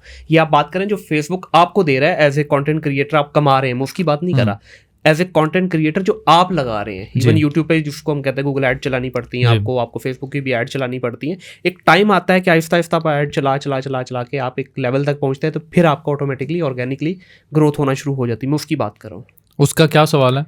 उसका सवाल ये है कि क्या आप समझते हैं कि जो शुरू में नए कंटेंट क्रिएटर हैं, इनको कुछ थोड़े बहुत हल्का फुल्के आँच के ऊपर फ्यूल देना चाहिए, अदरवाइज ये बड़ा लंबी जर्नी हो जाएगी। वही बात अगेन कि अगर आप दे सकते हैं तो देखें, इस डिजिटल मार्केटिंग को, दुनिया को समझने का आसान तरीका ये है कि आप ये देखें कि आपका, जब आप इसमें आते हैं तो आपका फाइनेंशियल स्टेटस क्या है जी।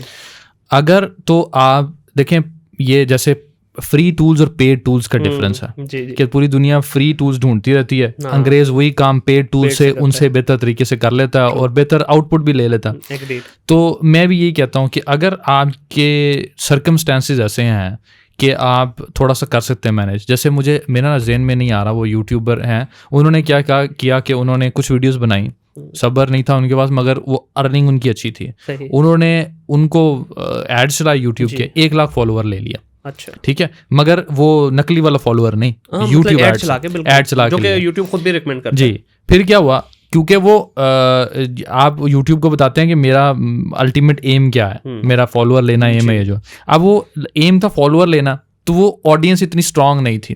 ठीक है, अब उन्होंने 1 लाख ले लिया। फिर उन्होंने क्या इंटरेस्टिंग चीज़ की, उन्होंने एक वीडियो डाली कि मैंने कैसे 14 दिनों में 1 लाख फॉलोअर बनाया। सही। अब ये बड़ी इंटरेस्टिंग चीज़ थी। ठीक है, मैंने भी वो वीडियो, हाँ जी, मैंने भी देखी और लोगों ने भी देखी। अब वहाँ से उनके चैनल को बूस्ट मिलना शुरू हो गया। हाँ, सही, तो अगर आप कर सकते हैं, अगर ख़ास तौर पे अगर आपके बिजनेसेस हैं तो बिल्कुल करें। रीमार्केटिंग को, रीटारगेटिंग को समझें, उससे आपकी ज़िंदगी बहुत आसान हो जाएगी।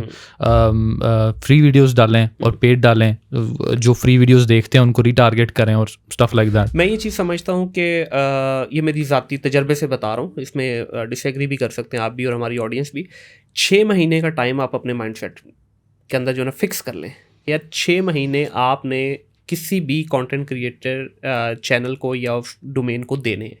6 महीने के अंदर अंदर आपको सक्सेस मिलना शुरू हो जाती है। हाँ जी, कंसिस्टेंस। समटाइम बहुत सारे लोग ऐसे भी हैं जिनको ओवरनाइट भी सक्सेस मिली और उन्होंने मेंटेन भी की, बहुत सारे ऐसे हैं जिनको ओवरनाइट सक्सेस मिली और ओवरनाइट ही गायब भी हुए। लेकिन 6 महीने का एक रफली टाइम मुझे लगता है कि इतना देना चाहिए आपको। इसमें आपको जो है, एक तो वही बात आ जाती है कंसिस्टेंसी। डेफिनेटली उनका एल्गोरिदम जो है वो इस चीज़ को देखता है कि यार वीडियो डल रही हैं। अब जिससे मैं अपनी बात करूँ तो मुझे तकरीबन कोई 5वें महीने के एंड पे जाके मेरी पहली वीडियो गई थी 4.7 मिलियन पे, पहली वीडियो थी। उसके बाद फिर कहीं गई, वहाँ से फिर एक कंटिन्यू जर्नी आपकी स्टार्ट होती है। तो मैं ये समझता हूँ कि जितने भी हमारे नए बच्चे खास तौर पे आ रहे हैं उनको ये चीज़ ज़हन में रखनी चाहिए। ओवरनाइट वाली जो देखते हैं, मुदस्सिर साहब की वीडियो आप देख के आप समझ रहे हैं, अभी मैं बल्कि कमेंट पढ़ रहा था, वो आपने 300,000 वाली जो लगाई है ना, तो उसमें बहुत सारे लोगों ने लिखा था जी आप बहुत जल्दी आपने 3 लाख कमा लिए, ले लिए, आ गए। मुख्तलिफ तरह के लोगों ने कमेंट किए हुए थे, लेकिन इसके पीछे वही बात, आप वाली जो जर्नी थी, जो एक रिसर्च थी, जो एक पूरे का पूरा आपका जो पेशेंस लेवल आपने जो उस पर शो किया, उसकी वजह से मिले ना ये। तो इस पे आप जो कंटेंट बनाते हैं, अब उस पे आ जाते हैं थोड़ा सा, ये वीडियोस के आइडियाज़, क्योंकि मैं देख रहा था आपके चैनल पे कुछ, मैंने और भी चैनल डेफिनेटली इसी से रिलेटेड रिसर्च किए। जिस तरह मैं एक आपको गोरे की बताया तो बेंडेना बैन के जो आता है, मुझे नाम ज़हन से निकल गया है, वो ज़्यादातर अपना कंटेंट जो है ना वो मुख्तलिफ वेबसाइट्स के यूजेबिलिटी के अराउंड रखता है। आपका मैं देख रहा था कंटेंट के, आप मुख्तलिफ चीज़ें जो है ना प्रॉब्लम सॉल्विंग वाली उसकी तरफ जाते हैं। एक्सेल का को बता दिया, जिस तरह ये वीडियो की कैप्शन का बता रहे हैं, या आपने ये फ्लैशी वेबसाइट्स का जो किस तरह करना है, इस टाइप का अब ये जो कंटेंट आता है, आइडिया कहाँ से आते हैं इतने ज़्यादा? जी, मैंने शुरू में आपको बताया कि मेरा ना आदत थी नोट डाउन करने की। तो मेरे पास बड़े अच्छे रिसोर्सेज बने हुए थे। मतलब बहुत सारी वेबसाइट्स ऐसी बनी हुई थी जो मैंने ओवर द स्पैन डिस्कवर की थी। तो मैंने उनका कंटेंट बनाना शुरू किया। फिर यकीनन जब आप एक फील्ड में होते हैं ना, जैसे फॉर एग्जांपल आप एक टिकटॉकर है ना, तो आप दूसरे टिकटॉकर्स को देखते हैं कि क्या ट्रेंड चल रहा है। तो ऐसे ही मैं भी यकीनन, मेरी फॉलोइंग भी ये है, मैं चीज़ें भी ये देखता हूँ। और मज़े की बात ये है कि मैं पिछले 3 साल से शॉर्ट कंटेंट बना रहा हूँ। सही, ठीक है। मैं सिर्फ टिकटॉक पे डालता था। अच्छा, सिर्फ टिकटॉक पे। मेरा टिकटॉक के 2 चैनल हैं, एक मेरे नाम से, एक हेल्पिंग ऑरेंज के नाम से। दोनों के एक के 1.5 लाख हैं, एक के 2 लाख हैं। ठीक है। तो मैं डाल रहा था, जैसा कि मैंने आपको बताया कि फेसबुक का भी मेरा टारगेट प्लेटफॉर्म था नहीं। तो फेसबुक के ऊपर जब मैंने डालना शुरू किया, तो अब मेरे पास टिकटॉक पे ऑलरेडी 250-300 रील पड़ी हुई थी। सही, बनी हुई, जो मैंने ओवर द कभी 2 दिन बाद डाल ली, कभी 4 दिन बाद डाल ली। तो फिर मैंने क्या किया कि फेसबुक पे डाली, अच्छा ट्रैक्शन मिला, फिर मैंने अपने आप को कंसिस्टेंट कर लिया। ठीक है। हर रोज 2 रील्स मैंने डालना शुरू कर दिया। तो बड़े लोग इस बात पे इंप्रेस होते हैं कि इतना ज़्यादा कंटेंट आपने बनाया कैसे। तो वो मेरे पास ऑलरेडी मौजूद था। तो उसमें फिर यह है कि नई नई चीज़ें, तो मैंने उसका क्या किया, क्योंकि हमेशा उसको मिक्स रखा कि हर 1-2 दिनों बाद एक फ्रेश वीडियो, ताकि पता लगता रहे कि भी ये फ्रेश कंटेंट भी आ रहा है। तो फिर वैसे काम स्टार्ट किया। तो अभी मैं क्या करता हूँ, अभी मैंने एक काम ये देखना शुरू किया, बड़ी इंटरेस्टिंग बात आपको बताता हूँ, कि मैंने अपने ही एग्जिस्टिंग वीडियो को रीपर्पस करना शुरू किया। अच्छा, वो कैसे कि फॉर एग्जांपल एक मैंने वीडियो डाली है और मुझे यकीन है कि यार ये वीडियो यूजफुल थी, मगर इसको वैसा ट्रैक्शन नहीं मिला। ठीक है। तो it could be many reasons. शायद वो सही टाइम पर रिलीज़ नहीं हुई थी, शायद उसको जिन लोगों ने देखा उन लोगों का इंटरेस्ट नहीं था मगर कुछ और लोगों का इंटरेस्ट हो सकता था। और मैंने जब उनको या तो रीपोस्ट किया या फिर उनको रीमेक किया, ठीक है, और वो अच्छी बनी। जैसे मेरी अभी शायद रिसेंट वीडियो कुछ लोगों को याद हो जिसमें मैं प्रोफेशनल फोटोग्राफी का मैंने बताया कि आपके पास ये ऐसे कैमराज नहीं है, आप मोबाइल से फोटोग्राफी करना चाहते हैं तो एक वेबसाइट है जो आपके प्रोडक्ट्स को बड़ा ज़बरदस्त प्रोफेशनल लुक दे देती है। ये मैंने वीडियो बनाई थी 1 महीना पहले। अच्छा। तो और मुझे था कि यार ये बड़ी यूज़फुल वीडियो, इसको व्यूज़ आने चाहिए। उसको आए कोई 20-25 हज़ार व्यूज़। सही। मगर मुझे यकीन था कि यार ये कंटेंट अच्छा है, मतलब ये ज़्यादा लोगों तक पहुंचना चाहिए। तो मैंने क्या किया कि मैंने ना बाहर थोड़ा सा एक्टिव कंटेंट बनाया। मैं चल के आ रहा हूँ, कैमरा साथ साथ मूव हो रहा है, और मैंने ऐसे अपना स्टाइल चेंज किया। मैं दोबारा वीडियो बनाई, वो 500,000 क्रॉस कर गई। जो नई वाली वीडियो, कंटेंट सेम है, मतलब जो मदद है वो सेम है, हाँ, स्टाइल चेंज कर लिया। तो अब मैंने क्या किया कि अब मैं देखना शुरू हुआ पीछे कि जो मुझे लगता है, क्योंकि देखें आपके यकीन का बहुत इंपॉर्टेंट इसमें फैक्टर है कि क्या आप वैल्यू दे रहे हैं। तो जिन वीडियोस पे मुझे यकीन है कि यार ये वीडियो तो बड़ी वैल्यूएबल है, शायद सही लोगों तक पहुंची नहीं थी, मैं उनको पकड़ना और उनको रीमेक करना। ठीक है। तो इसमें जब आप कंटेंट बना रहे होते हैं तो इस चीज़ का भी आप ख्याल रखते हैं, क्योंकि बहुत सारा कंटेंट ऐसा है जो हमारी लोकल सोसाइटी के हिसाब से वो शायद रेलिवेंट नहीं है, बिकॉज डेफिनेटली आप भी लेफ्ट राइट से चीज़ें देख के ही आइडिया लेते हैं ना? और ख़ास तौर पे मैं ये समझता हूँ कि आपकी वीडियोस में कहीं ना कहीं ये दुबई वाला फ्लेवर आपको हेल्प करता हो, कि जिस जगह पे आप बैठे होते हैं ना, आपकी सराउंडिंग बड़ी हेल्प करती है आपको। अब हमारे यहाँ तो इधर देखे ना, रोशनी नहीं है, हमें तो 10-10 वो लगा के, वहाँ पे सनलाइट का बड़ा वो है। इवन एक चीज़ मैंने ऑब्जर्व की है कि वहाँ एक सिंगल बल्ब अगर आपके रूम में जल रहा है ना, तो इवन देन भी रोशनी बड़ी अच्छी होती है, व्यूज़ आपको बड़े प्यारे मिल जाते हैं, पीछे का इन्वायरमेंट बड़ा नीट एंड क्लीन है। इधर तो जैसे ही आप कैमरा खोलते हैं पीछे पापड़, पता नहीं कौन आलू ले लो, ले लो, वो आगे पीछे कभी नहीं आएगा। आप कैमरा ऑन करें तो गाजर भी आ जाएगी, मूली भी आ जाएगी, पापड़ भी आ जाएंगे, सारा कुछ आ जाएगा। तो वो बड़ी चीज़ें मैटर करती हैं। वहाँ आपको माहौल काफ़ी अच्छा मिलता है। अब इवन हमारे बहुत सारे टिकटॉकर, वो ज़्यादातर बहरिया या जितनी हमारी क्लोज सोसाइटीज़ हैं उनमें मूव हुए हैं। उनसे सबसे आप रीज़न पूछेंगे तो सबसे बड़ी रीज़न वो यही देंगे, यार पीछे आवाज़ नहीं आती, माहौल बेहतर, ठीक है, माहौल अच्छा है, ग्रीनरी है, सारा कुछ है। तो क्या ये भी आपकी हेल्प करती है कंटेंट क्रिएशन में? हाँ जी, बिल्कुल, ये हेल्प करती है। उधर ये है कि आप सड़क पे कैमरा लेकर खड़े हुए हैं तो कोई आपको घूरता नहीं है। हाँ, तो यहाँ पे तो आप कॉन्शियस हो जाते हैं ना कि यार मैं सड़क पे खड़ा हूँ। वहाँ पे आसानी ये है कि मैं अक्सर बाहर जो है वो अपना ट्राइपॉड लेकर जाता हूँ, जाके कैमरा सेटअप करता हूँ, मेरे पास वायरलेस माइक है, मैं खड़ा हो जाता हूँ, कोई बंदा भी, बल्कि वहाँ पे ऐसे है कि वहाँ, क्योंकि मैं पार्किंग में वीडियोस बनाता हूँ, तो वहाँ पे कोई गाड़ी देखती है कि मैं वीडियोस बना रहा हूँ, वो कोशिश करती है लेन चेंज कर रहे हैं, हाँ, कि भाई ये वीडियो बना ले। तो ये डेफिनेटली, तो ये भी डर नहीं है कि आप अपने पोजीशन पे खड़े हैं, पीछे वो कैमरा लेके भाग जाएगा, ये भी नहीं है। बिल्कुल ऐसा तो बिल्कुल नहीं है। बिल्कुल ऐसे ही। अच्छा, अभी आते हैं असल मुद्दे के ऊपर जी, जो बहुत सारे हमारे लिसनर सुनना भी चाहेंगे। क्यों बनाई जा रहे हैं सर ये वीडियो, क्या फ़ायदा हो रहा है? देखें, ये मैस्लोज हायरार्की वाली सिचुएशन है। जिन लोगों को नहीं पता कि आपकी लाइफ में डिफरेंट स्टेजेस आती हैं। एक स्टेज वो होती है जहाँ पे आपको अपने खाने पीने के लाले पड़े होते हैं और छत वगैरह के लाले पड़े होते हैं। फिर आप अगली स्टेज पे जाते हैं तो आपको अपनी वेल बीइंग के लाले पड़ जाते हैं, या आप सोचना शुरू हो जाते हैं। आपको पता है आपको खाना मिल रहा है, आपके पास घर है, फिर आप ये देखना शुरू करते हैं कि अच्छा ये मेडिसिन अच्छी है या नहीं अच्छी है, और इस तरह के मामला पे चले जाते हैं आप।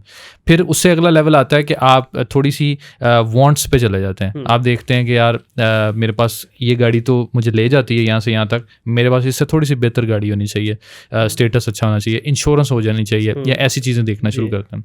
और आखिरी चीज़ जो सेल्फ रियलाइजेशन होती है, उसमें ये होता है कि आप कहते हैं कि अच्छा यार अल्लाह का शुक्र है, मुझे अल्लाह ताला ने थोड़ा बहुत दिया हुआ है जिससे मेरा गुजारा हो रहा है, तो मैं अब जो है वो कैसे लोगों की मदद कर सकता हूँ।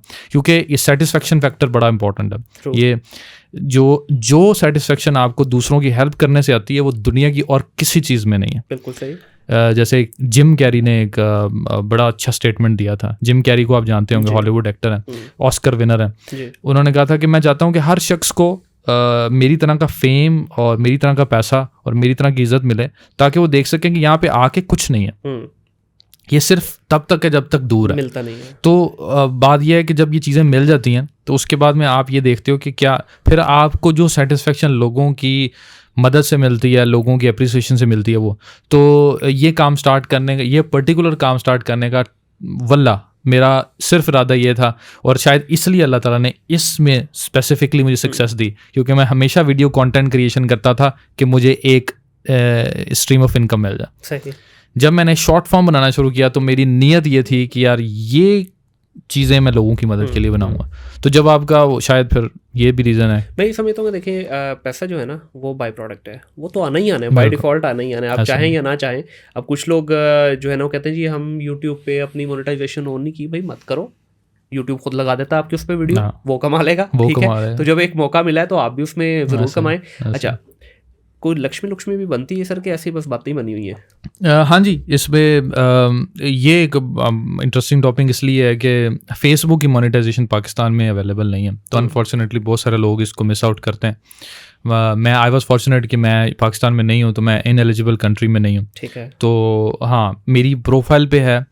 पहली मेथ ये थी कि प्रोफाइल पे मोनेटाइजेशन नहीं होती तो हो जाती है, फिर इंस्टाग्राम एड्स भी चल जाते हैं तो वो हो जाता है। मगर इनफैक्ट यहाँ पे एक इंपॉर्टेंट बात बताना चाहूँगा कि फेसबुक के ऊपर पेज पे मोनेटाइजेशन जो है वो बड़ी आसानी से हो जाती है। पाकिस्तान से तो नहीं होती, पाकिस्तान से तो आपको कुछ लीगल उस पर जो है ना जो इनके ऑथराइज है उनके थ्रू ही करवानी पड़ती है, लेकिन दुबई वगैरह बाकी पूरी दुनिया से हो जाती है। लेकिन प्रोफाइल के ऊपर मोनेटाइजेशन इतनी आसानी से फेसबुक नहीं देता अनटिल अनलेस आपकी प्रोफाइल की रीच को बहुत तगड़ी ना हो जाए। तो मुदस्सिर भाई को जो मिली है वो इनके प्रोफाइल पे मिली है, पेज तो इनका है भी नहीं है। तो जो इनके 300,000 है वो पेज पे हैं और प्रोफाइल पे हैं, पेज पे नहीं है जी। और मोनेटाइजेशन दो तरह की है, एक एड्स ऑन रील है जो मेरी रील पे ऐड चलते हैं जी, और एक है इन स्ट्रीम जो मैं लॉन्ग फॉर्मेट में जो पोस्ट लगाता हूँ, वीडियो पोस्ट। तो इन स्ट्रीम का मैंने जब एलिजिबल हुआ तो मेरे नोटिफिकेशन आया कि मैं एलिजिबल हूँ, तो मैंने अप्लाई किया तो वो ना रिजेक्ट हो गया, वापस रिवर्स हो गया जी।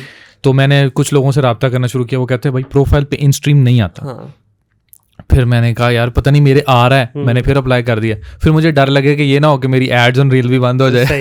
खैर मैं 3-4 बार अप्लाई किया तो फिर एक दिन वो खुद ही ऑटोमेटिकली ऑन हो गया, ठीक है। तो अभी इन स्ट्रीम भी ऑन है। खैर मैं उसका ऐसा उतना ज़्यादा भी फ़ायदा नहीं उठा रहा, मगर ये है कि अगर मैं उस पर लॉन्ग फॉर्म कंटेंट डालता हूँ तो डेफिनेटली वो एक अच्छा सोर्स। टेंटेटिव कोई अमाउंट बताना चाहिए? देखें पाकिस्तान चल जाती है। हाँ देखें, नहीं मैं आपको क्लियरली, क्योंकि वो कौन सा कोई इतना ज़्यादा वो आपका सी मेरी तरह की वीडियोस बनाते हैं जो लोगों की मदद कर, बड़ी स्पेसिफिक निश है। आपको ये बात अंडरस्टैंड करनी होगी कि आपने पैसा कमाना है तो नॉर्मली आपको एंटरटेनमेंट निश में जाना पड़ेगा, या फिर आप उस निश में जाएंगे जिसका जो एड कॉस्ट है वो बहुत हाई है। आप कहोगे कि मैं लोगों की मदद, जो खासतौर पर वो लोग जो मेरे से इंस्पायर हो गए ना, अक्सर मुझे मैसेज करते हैं कि मैंने भी ऐसी वीडियो बनानी है जैसे आप बनाते हैं, और फिर जब उनको पता लगता है कि यार इसके ऊपर तो पैसे ही नहीं बन रहे तो वो डिमोटिवेट हो जाते हैं। उसकी वजह यह है कि ये एक बड़ी स्पेसिफिक निश है जी। और अगर आप उर्दू में बना रहे हैं ना तो आप ये ना एक्सपेक्ट करें कि आपको मिलियंस ऑफ रुपीस मिल जाएंगे। तो आपको एस्टिमेट दे देता हूँ कि अगर मुझे महीने के 10 लाख व्यूज आते हैं, 10 मिलियन 1 करोड़ बन गया, तो आपको कुछ $400-500 बनेगा। अच्छा, पाकिस्तानी ऑडियंस, तो वो बहुत सब्सटैंशियल है। पाकिस्तानी और इंडियन जितना भी हमारा ये एशिया रीजन है इसके अंदर बहुत वो यही, अगर आपके 1 करोड़ में से 1 लाख भी अगर आपके दुबई के या ऑस्ट्रेलिया के या यूएसए के हों तो मेरा ख्याल है आपके कम से कम भी कुछ $4-5 हज़ार बनता है। हाँ जी, इसमें बड़ी मजे की बात यह है कि मेरी बड़ी अच्छी ऑडियंस दुबई की है, ठीक है, मगर क्योंकि फेसबुक को पता है जो उर्दू स्पीकिंग लोग हैं उनकी ऑनलाइन परचेज पैटर्न क्या है, हाँ, उनका रेट ही बहुत कम है। बिल्कुल। तो अगर आप प्रीमियम कंटेंट बनाएंगे तो ये 10 मिलियन पे आपको इजीली तो $2,000 से $2,500 इजीली बन सकता है, मिनिमम रेंज बता रहा। तो हाँ, अगर आप एंटरटेनमेंट की तरफ जाते हैं या आप किसी ऐसी जगह पे जाते हैं जिसकी ऑडियंस मास है, वो आपको अच्छे, फेसबुक आपको अच्छे पैसे दे सकता है। सही। यहाँ पे जी एक चीज़ यहाँ पे क्लियर करना चाहूँगा कि ये जो पैसों की अभी हम बात कर रहे हैं, ये फेसबुक आपको या यूट्यूब आपको देता कहाँ से है। देखिए, जब आप कोई वीडियो रन कर रहे हैं ना तो वीडियो के दौरान अचानक आप देखेंगे कि ऐड आ रहा होता है। वो ऐड कौन लगाता है? वो मुख्तलिफ बिजनेसेस जो हैं वो अपनी ऐड डिस्प्ले करते हैं। एग्जाम्पल दे रहा हूँ, एक बिजनेस है, लेट्स से ई-कॉमर्स प्लानर है, हम चाहते हैं जी हमारी फेसबुक पे ऐड चले। हम एक ऐड के अगेंस्ट अगर $100 दे रहे हैं फेसबुक को, तो उस $100 में से कुछ शेयर वो हमें देगा, क्योंकि वो हमारी वीडियो, ये मुदस्सिर भाई की वीडियो पे अगर मेरी ई-कॉमर्स प्लानर की ऐड चल रही है तो वो इनकी वीडियो पे जब ऐड चलेगी तो उसके $100 में से कुछ स्पेसिफिक परसेंटेज इनको चली जाएगी। तो this is how you earn money from Facebook ji. और फेसबुक और यूट्यूब का डिफरेंस ये है, याद रखें कि यूट्यूब जो है वो लॉन्ग टर्म चलता। ठीक है, आपकी शायद एक वीडियो 1 साल बाद भी आपको पैसे दे जाए। बिल्कुल, फेसबुक शॉर्ट टर्म है, पैसे अच्छे दे देती है, मगर वीडियो की जो एज है वो बहुत छोटी होती है। सही, यहाँ पे आप ये नहीं कर सकते कि एक वीडियो आपको 1 साल बाद पैसे सस्टेनेबल पैसे दे रही हो, वो सेंट्स में चले जाएंगे कहीं। क्या वजह है उसकी? उसकी वजह ये कि फेसबुक हमेशा फ्रेश कंटेंट को पुश करता है। ठीक है, फेसबुक पे आपको हमेशा फ्रेश कंटेंट मिलता हाँ, है। यूट्यूब है लाइब्रेरी ऑफ वीडियोस, जहाँ पर जाके आप चैनल को एक्सप्लोर करते हैं, एपिसोड्स देखते हैं, तो उसका कंटेंट टाइप डिफरेंट मतलब वो एक दफा आपने वीडियो डाल दी तो लाइफ टाइम अगर वो चलती रही तो आपकी अर्निंग आती रहेगी। मतलब मैंने एक चैनल छोड़ दिया था, उसको मैं कंटिन्यू नहीं कर रहा था, उसकी अर्निंग इतनी ज़्यादा नहीं थी। तो जब मैंने छोड़ा था तो वो $60-70 पर मंथ कमा रहा था 4 साल पहले। सही, आज भी वो $20-25 पर मंथ कमा रहा है। अच्छा, 4 साल हो वीडियोस भी नहीं डली उसमें? नो, कोई वीडियो नहीं, 4 साल पहले डली नहीं सही। अच्छा, आजकल टिकटॉक का बड़ा फीवर आया हुआ है लोगों को। टिकटॉक पे कोई है पैसा कमाने का तरीका? लाइव आप मुनीर भाई जो काम करते हैं ना ई कॉमर्स प्लानर में, ये आपके 1 साल की जो इनकम है ना, लाइव वाले एक हफ्ते में कमा रहे हैं यार। लेकिन जो लाइव पे मैंने देखा है, मैंने इसको एक्सप्लोर करने की कोशिश की है, इनफैक्ट मैंने काफ़ी चैनल्स देखे हैं यार, मुझे तो कोई लेजिटिमेट वहाँ पे तो गंद ही मिला है मुझे लाइव पे। आप गंद डालेंगे तो आपको पैसे मिलेंगे ना। तो सर लेकिन वो तो सही तरीका नहीं है ना। अगर आप ये समझते हैं कि ये पॉडकास्ट हम रिकॉर्ड कर रहे हैं, जो इसको लाइव भी कर दें, तो आपको लगता है कोई 4 रुपये देगा? इससे नहीं पैसे मिलेंगे। मैं आपको बताता हूँ पैसे कैसे मिलते हैं। वहाँ पर एक सिस्टम शुरू हुआ है। ये सिस्टम शुरू हुआ था एक एप्लीकेशन से, जिसका मैं बैकग्राउंड थोड़ी देर में बताता हूँ। तो आप लाइव आते हैं जी, आपके फॉलोअर्स आपको देख रहे हैं और वो फॉलोअर्स आपको गिफ्टिंग करते हैं, ठीक है। अब कभी जैसे फॉर एग्जांपल मेरे फॉलोअर्स में कुछ ऐसे फॉलोअर्स भी हैं जो CEOs हैं, सही, ठीक है। वो आते हैं, वो बोलते हैं मुदस्सर साहब जो है ना, कंटेंट लोगों को अच्छा दे रहे हैं, वैल्यू दे रहे हैं। मैं तो अमीर आदमी हूँ, मैं मुदस्सर साहब को गिफ्ट करना चाहता हूँ, मैं $1000 इनको गिफ्ट कर देता हूँ। वो एक चीज़ बाय करेंगे, सही, ठीक है, जिसमें मुख्तलिफ चीज़ें हैं, जिसमें सबसे पॉपुलर जो है वो टिकटॉक यूनिवर्स है, जो सबसे एक्सपेंसिव है। अच्छा, आप उनको वो देते हैं, उससे क्या होता है कि पूरे टिकटॉक में जितने भी लोग देख रहे होते हैं ना लाइव, उनको शो होता है कि किसी ने किसी को गिफ्ट किया। अच्छा, इतना बड़ा गिफ्ट है वो। तो मैं कहता हूँ मैं आपको गिफ्ट करना चाहता हूँ, आपको गिफ्ट कर दिया। मैंने वो खरीदा $1000 का। टिकटॉक उसमें से अपना फॉर एग्जांपल $400 रख लेगा और कंटेंट जो क्रिएटर जो लाइव है उसको $600 दे देगा फॉर एग्जांपल। तो इस तरह ऐसे अर्निंग हो रही है कि 5 मिनट के लिए लोग लाइव आते हैं और तकरीबन 80-80 लाख रुपया एक लाइव में कमाते हैं। सही है। और ये मैंने प्रैक्टिकली लोगों से बात करके कंफर्म किया कि इट पीपल आर अर्निंग। मेरे भी जानने वाले कुछ कर रहे हैं। इसमें सिर्फ ये है कि आपको थोड़ा सा out of your comfort zone जाना। जैसे मैं और आप बात कर रहे हैं, अगर आप ऐसे बात करेंगे तो कोई गिफ्टिंग नहीं करेगा, या तो बेइज्जती कर रहे हैं या रोस्टिंग कर रहे हैं या थोड़ा बहुत वो आउट ऑफ कंफर्ट जोन में जा रहे हैं, तो अर्निंग इसकी बेतहाशा नहीं। देखिए वो तो ना, तो हमारे जो सुनने वाली ऑडियंस मेरी या आपकी, ना तो हमारी वो ऑडियंस है, ना हम भी इस डिस्कम्फर्ट जोन में जाना चाहेंगे, क्योंकि ऑनेस्टली सिर्फ बगैरती पिलाएं अगर आप, ठीक है, तो पैसे कमा लेंगे। जो मुदस्सिर भाई बात करें ना 80-80 हज़ार की, वहाँ फिर आपको दूसरी तरह से कंटेंट बनाना पड़ेगा। एक दिन स्क्रॉल करते हुए देख रहा है, लिटरली गंदी गालियाँ निकाल रहा है वहाँ पे बंदा, ठीक है, और उसने साथ कुछ स्टेज डांसर जो है उनको ऑन एयर लिया हुआ था। क्या वो गंद जो स्टेज डांसर्स फैलाती थी आज से कुछ साल पहले, सेम चीज। जी तो सर वो तो हमारा फोटो नहीं है। जिसकी आप बात कर रहे हैं ना, वो बंदा अगर उसकी कंट्रोवर्सी आई थी कि वो पहले मौलवी था। अच्छा, उसकी दाढ़ी थी, उसने फिर ये सब कुछ छोड़ दिया, वो कोई एथिस्ट टाइप जो है, वो नॉन बिलीवर टाइप बन गया, मगर बताता नहीं क्योंकि वो फिर मुसलमान उसको कत्ल करे। तो वो अब जो है वो आता है, गालियां वालियां देता है, और उसकी बड़ी हेफ्टी इनकम है लाइव से। वो he is not doing anything else but only live. अच्छा चले, इससे हटके अगर अब मेरे एक जानने वाले हैं, वो कुरान की जो है ना लाइव क्लास करते हैं कि वो भी बड़ा अच्छा कमा रहे हैं, लेकिन $200-250 ही उनका है, मतलब इससे ज़्यादा नहीं। सवाल यहाँ पे ये है कि क्या टिकटॉक इस चीज़ को मॉनिटर नहीं कर रहा कि क्रिएटर्स लाइक यू, मी और बहुत सारे हमारे से बड़े क्रिएटर जिनके मिलियंस में एक वीडियो डालते हैं, घंटे के अंदर अंदर उनकी 2-3 मिलियन पे चली जाती है, they are not earning a penny. तो वाई समबडी वुड, क्योंकि देखें टिकटॉक का कंटेंट क्रिएट करने के लिए you need to have additional effort in your videos, क्योंकि ये नॉर्मल वीडियो तो नहीं है। जैसा हमारी ये पॉडकास्ट है, मेरी टीम के लिए अच्छा खासा काम बढ़ जाता है ये रील्स निकालना और सेपरेटली उसको उस तरह से मैनेज करना। क्यों करता रहेगा कंटेंट नहीं कर से तक ये? वो आपको वजह बताते हैं। मैं टिकटॉक पे वीडियोस डालता हूँ, तो मुझे उससे कोई अर्निंग नहीं होती या बहुत ही मिनिमल अर्निंग होती है। डेथ होती है मगर वो बहुत कम पैसों में होती है। शायद पाकिस्तान में नहीं होती, पाकिस्तान में नहीं है। यूएसए में चले जाएं तो वहाँ पे भी आपके मिलियंस ऑफ व्यूज़ के आपका 200-400-500,000 बन जाएगा। सही है।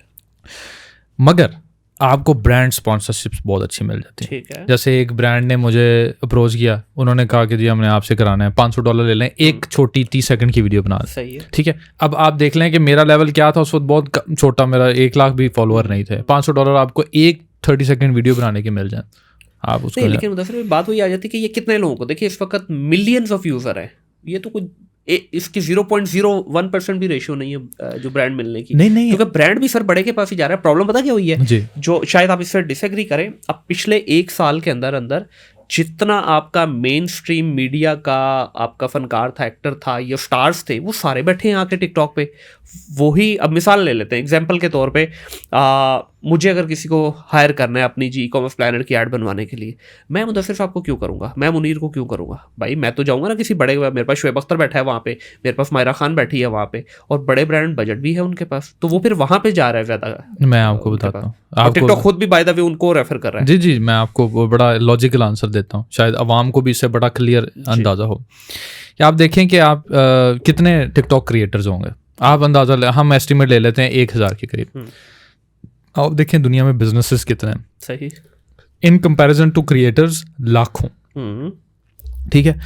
तो एक स्टडी, एक कंपनी ने स्टडी की, उन्होंने कहा कि हमने ये स्टडी की कि एक बड़े टिकटॉकर को, एक बड़े इन्फ्लुएंसर को हम लोगों ने $10,000 दिया और उससे कहा एक वीडियो बना दो। सही। उसने एक वीडियो बनाई, उसकी रीच गई और उससे कन्वर्जन हुई। और फिर हमने क्या किया कि हमने 10 छोटे इन्फ्लुएंसर्स लिए, उनको $1,000 दिया, उनसे वीडियोस बनवाई और उनकी loyalty towards that brand would be higher क्योंकि वो जनरेटर, और उनसे कन्वर्जन्स देखी। वो कहते हैं हमारी convergence were much more than that one video from that one big influencer.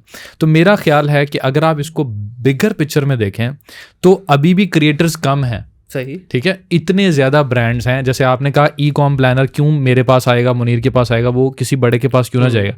E-com planner से छोटे 10 और बैठे हुए जो अभी शुएब अख्तर को अप्रोच नहीं कर सकते, तो वो मुदस्सर के पास आएंगे और मुदस्सर उनको चार्ज करेगा। तो ये एक बड़ा अच्छा साइकिल इसलिए टिकटॉक सस्टेन कर रहा है। टिकटॉक पे मतलब आई wouldn't have believed until I have received the money कि मेरे पास कोई आएगा और मुझे कहेगा कि यार पैसे ले लो वीडियो बना लो। तो अगर मेरी बोरिंग इन्फॉर्मेशन वीडियोस के ऊपर कोई एडवर्टाइजमेंट कर सकता है तो आई एम 100% श्योर के और लोगों के साथ भी कर सकता हूँ। सही। कई बार आपको थोड़ा सा एक्टिव होना पड़ता है, इसमें 2 चीज़ें। कई बार आपको अप्रोच करना पड़ता है। फिर मैंने क्या किया, जब मेरे पास पहला कॉन्ट्रैक्ट आया तो मुझे लगा कि यार ये पॉसिबल है। फिर मैंने ब्रांड्स को अप्रोच करना शुरू किया। मैं कई सॉफ्टवेयर ऐसे हैं जो बहुत एक्सपेंसिव हैं, वो मेरे पास फ्री है। तो मैंने क्या किया, मैंने कहा कि मैं आपके पास आता हूँ, मैंने आपको बोला कि यार मैं आपके सॉफ्टवेयर के रिव्यू वीडियो बनाऊंगा, आप अपने सॉफ्टवेयर का 1 साल के लिए, लाइफ टाइम के लिए या इतने सालों के लिए एक्सेस दे दो। Very nice. अब ये सिंथेसिया है for example, AI software $30 minimum per month है, ये मेरे पास फ्री है, काफी चल रहा है आजकल, मेरे पास फ्री है। अच्छा, ठीक है। और उन्होंने मुझे $500 पे भी किया हुआ है एक वीडियो बनाने का। अच्छा, ठीक है। तो बात कहने फिर मैंने अप्रोच करना शुरू किया और ब्रांड्स ने मुझे हामी भरना शुरू कर दी कि ठीक है आपकी प्रोफाइल देखिए, ठीक है। तो एक तरीका ये है। दूसरा तरीका ये है कि फेसबुक में एक नोटिफिकेशन आता है, फेसबुक टिकटॉक नोटिफिकेशंस, जहाँ पे कुछ ब्रांड्स उधर डाल देते हैं कि हमें 50 इन्फ्लुएंसर्स की ज़रूरत है और उनको हम इतना पे करेंगे। जैसे कोई गैम्बलिंग में वो उनको एंडोर्स नहीं करता, वो थी उन्होंने इस तरह डाली, उसमें था कि $500 या $100 डिपेंडिंग ऑन आपके कितने फॉलोअर्स आपको देंगे अगर आप वीडियो बनाएंगे। वो प्रोसेस इतना आसान हो गया है, आप वीडियो बनाएं, सबमिट करें, वो एक्सेप्ट करते हैं, आपको पैसे आ जाते हैं। सही। तो एक तरीका ये मतलब इनडायरेक्ट वेज हैं टिकटॉक से कमाने के, डायरेक्ट नहीं है। तो अभी कोई है इनकी पॉलिसी या कुछ, कभी कोई इन्फॉर्मेशन है कि रिसेंटली कोई लॉन्च करना चाहे पाकिस्तान में ऐसी सर्विसेज, जिस तरह अभी ठीक है यूके में या यूएस में कम मिल रहे हैं बट मिल रहे हैं एटलीस्ट, ठीक है। तो इनका है कोई नहीं, मेरी नॉलेज में नहीं है। और इनको ज़रूरत इसलिए नहीं है कि जो इनके इन्फ्लुएंसर्स हैं वो जैसे जन्नत मिर्ज़ा है फॉर एग्जांपल या और लोग हैं, वो 5-5 लाख रुपए एक पोस्ट डालने का लेते हैं, तो वो इतने खुश हैं कि उनको टिकटॉक से ज़रूरत ही नहीं। टिकटॉक उनको वो दे रहा है जो सबसे ज़्यादा ज़रूरी है, फेम दे रहा है। तो आप टिकटॉक को अपने आप को वो करें, स्केल करें, सही। और उससे इस्तेमाल करें। अच्छा, लास्ट सवाल ये है कि टिकटॉक से क्या आपने अपनी ट्रैफिक को डाइवर्ट किया है फेसबुक पे या इंस्टा पे या इवन यूट्यूब के ऊपर? मैंने टिकटॉक की ट्रैफिक को डाइवर्ट नहीं किया, मगर मैंने टिकटॉक की ट्रैफिक को यूज़ किया 2 चीज़ों में। एक तो ये ब्रांड एंडोर्समेंट्स के लिए सही। मैं ब्रांड्स को भेज देता था कि भाई इतने मेरे व्यूज़ आते हैं, वो ब्रांड्स एक्सेप्ट कर लेते हैं। और दूसरा जो है ना, आपकी यूट्यूब पे जो आपको खुद सर्च कर लेते हैं, मतलब जो आपकी वीडियोस देख रहे हैं। और मगर अगर आप मेरा देखेंगे ना, तो मेरा शायद ही 500 रील्स में कोई 10% या उससे कम वीडियोस होंगे जिसमें मैंने कहा हो कि मेरे यूट्यूब चैनल पर जाओ। तो जो ट्रैफिक आती है वो नेचुरली आती है, मैंने उसको ऐसे नहीं यूज़ किया। क्योंकि इसमें है ना, जैसे ही आप अपने टिकटॉक के प्रोफाइल पे जाते हैं तो पहले ही नाम के बिल्कुल नीचे आपके पास 2 लिंक लगाने की ऑप्शन होती है। अब जैसा वहाँ पे मैंने अपना यूट्यूब का लगाया हुआ है और अपना फेसबुक का लगाया हुआ है। पहले मैंने अपनी वेबसाइट लगाई हुई थी, और वो वेबसाइट पर ट्रैफिक जाती थी, मेरे किसी काम की नहीं। लेकिन इससे मुझे काफ़ी फ़ायदा हुआ है यूट्यूब पर भी, इवन फेसबुक के ऊपर भी, कि वहाँ पर आपके पास ट्रैफिक जाती है और फिर वहाँ पर भी जाके आपका लॉन्ग फॉर्मेट कंटेंट भी देखते हैं। ऐसे है। और इसके अलावा जी, आप जो ये सारा कंटेंट वगैरह क्रिएट करें, कोई ऐसी चीज़ बताना चाहेंगे जो कुछ हमारे ऑडियंस के लिए या आपकी ऑडियंस के लिए कुछ नया आ रहा है आपकी तरफ से? अभी मैं इंग्लिश की तरफ जाने लगा। अच्छा। उसकी एक स्पेसिफिक वजह ये है कि मैं अपनी सर्विसेज शायद शुरू करूं। सही। तो मैं इसको कैसे लेकर चलूँगा कि मैं वो इंग्लिश वीडियो से अपने आप को ब्रांड करूँगा और फिर लोगों को सर्विसेज देने की कोशिश करूँगा। ये बता मैं इसलिए रहा हूँ कि एक तो अकाउंटेबिलिटी रहती है, अब मैंने बोल दिया पब्लिकली तो अब मुझे करना चाहिए। हाँ। तो मैं भी इसके लिए रिस्पॉन्सिबल रहूँगा। दूसरा ये कि एक अच्छा बिजनेस मॉडल है। अगर आप ऐसे करना चाहें कि अपना एक ब्रांड बनाएं, फिर आप अपनी सर्विसेज बेचें। मतलब आप ये चाह रहे हैं कि आप अपना जो होराइजन है सर्विसेज का, उसको एक्सपैंड करें to the English community as well, खाली अपनी अब लोकल देसी कम्युनिटी पे ना रहे। मगर मैं रोकूंगा नहीं कभी उर्दू वीडियोस बनाने में, इंशाल्लाह तो वो बनती रहेगी। बहुत शुक्रिया मुदस्सिर भाई, बड़ा मज़ा आया। एक अच्छी हेल्दी डिस्कशन हुई, काफ़ी फ्रूटफुल इन्फॉर्मेशन हमारी ऑडियंस के लिए हमने शेयर की। आई होप के जो हमारे लिसनर्स हैं, मेरे भी और आपके भी, वो इस चीज़ को ज़रूर सुनेंगे और देखेंगे। एक चीज़ याद रखिएगा, शॉर्टकट की तरफ मत भागिए। शॉर्टकट का जो टाइम स्पैन है वो शॉर्ट ही होगा। अब आपने डिसाइड करना है कि आप वाकई ही क्या लॉन्ग टर्म फॉर्मेट के अंदर खेलना चाहते हैं। लॉन्ग टर्म फॉर्मेट से मुराद कि आज अगर आप कोई वीडियो बना रहे हैं ना, 2 साल बाद भी आपकी वो वीडियो कोई देख रहा हो। दूसरा इसमें यह है कि अगर आप सिर्फ ये समझते हैं कि ठीक है यार, हवा चल रही है एक चीज़ की, आएँ 4 वीडियो बनाएं, फारिग हो जाएं, तो आपको भी 4 दिन के लिए ही लोग देखेंगे। अगर मेरी वीडियोस या मुदस्सिर भाई की वीडियोस आप देख रहे हैं तो हमारा इसके पीछे 4-4, 5-5 साल की कड़ी मेहनत है। तो उस मेहनत की वजह से आज हम लोग जो है डेफिनेटली ग्रो भी कर रहे हैं। बहुत शुक्रिया सर आपका टाइम निकालने के लिए। ज़ाहिर है लाहौर के इस वक्त हालात जो अभी निकलेंगे यहाँ स्टूडियो से तो पता चलेगा क्या चल रहे हैं। तो आई होप कि इंशाल्लाह ये चीज़ें भी बेहतर हों और हमारा मुल्क भी जो है बाकी मुल्कों की तरह तरक्की करे। आपका बहुत शुक्रिया जी। आप लोगों का बहुत शुक्रिया जी। इस पॉडकास्ट को ज़रूर देखिएगा। ये पॉडकास्ट मेरे चैनल पे भी और मुदस्सिर भाई के चैनल पे भी लाइव होगी इंशाल्लाह कमिंग सैटरडे को। इसको ज़रूर देखिएगा, शेयर कीजिएगा और बेल आइकन को ज़रूर क्लिक कीजिएगा यूट्यूब के ऊपर, ताकि आने वाली तमाम वीडियोस आपको टाइमली मिल सके। मैं कोशिश करता रहूँगा मुदस्सिर जैसे और जो लोग कामयाब हुए अपनी डोमेन के अंदर, उनको ला के ये चेयर ऑफ़र की जाए ताकि उनके साथ एक हेल्दी डिस्कशन हो। इस डिस्कशन का जो मेन मकसद यही है कि ज़्यादा से ज़्यादा लोगों तक इन्फॉर्मेशन पहुँचे और ज़्यादा लोग डोमेन के अंदर आएँ। और ये जो हम रोना रोते हैं, महंगाई हो गई, मुल्क के हालात ख़राब हो गए, मुदस्सिर साहब को फ़र्क नहीं पड़ता, मुझे फ़र्क नहीं पड़ता, क्योंकि अल्हम्दुलिल्लाह मैं, चले ये तो दुबई रहते हैं, मैं यहाँ रह के डॉलर्स में खेलता हूँ, मैं यहाँ रह के पाउंड्स में खेलता हूँ। उसकी वजह यही है कि भाई जब एक अल्लाह ताला ने आपको मौका दिया है, जाएँ क्रॉस बॉर्डर यार खेलें, लें अमेरिका से क्लाइंट, लें यूके से क्लाइंट, लें मिडल ईस्ट से क्लाइंट। कोई रोक थोड़ी रहा है आपको। रोक क्या रही है? सिर्फ हमारी अपनी कमज़ोरी, हमारे अपने बहाने हमें रोक रहे हैं। तो उन बहानों को हमें तोड़ना होगा और क्रॉस बॉर्डर जाके अच्छी अर्निंग करें, लोकल ला के स्पेंड करें, लाइफ को एंजॉय करें।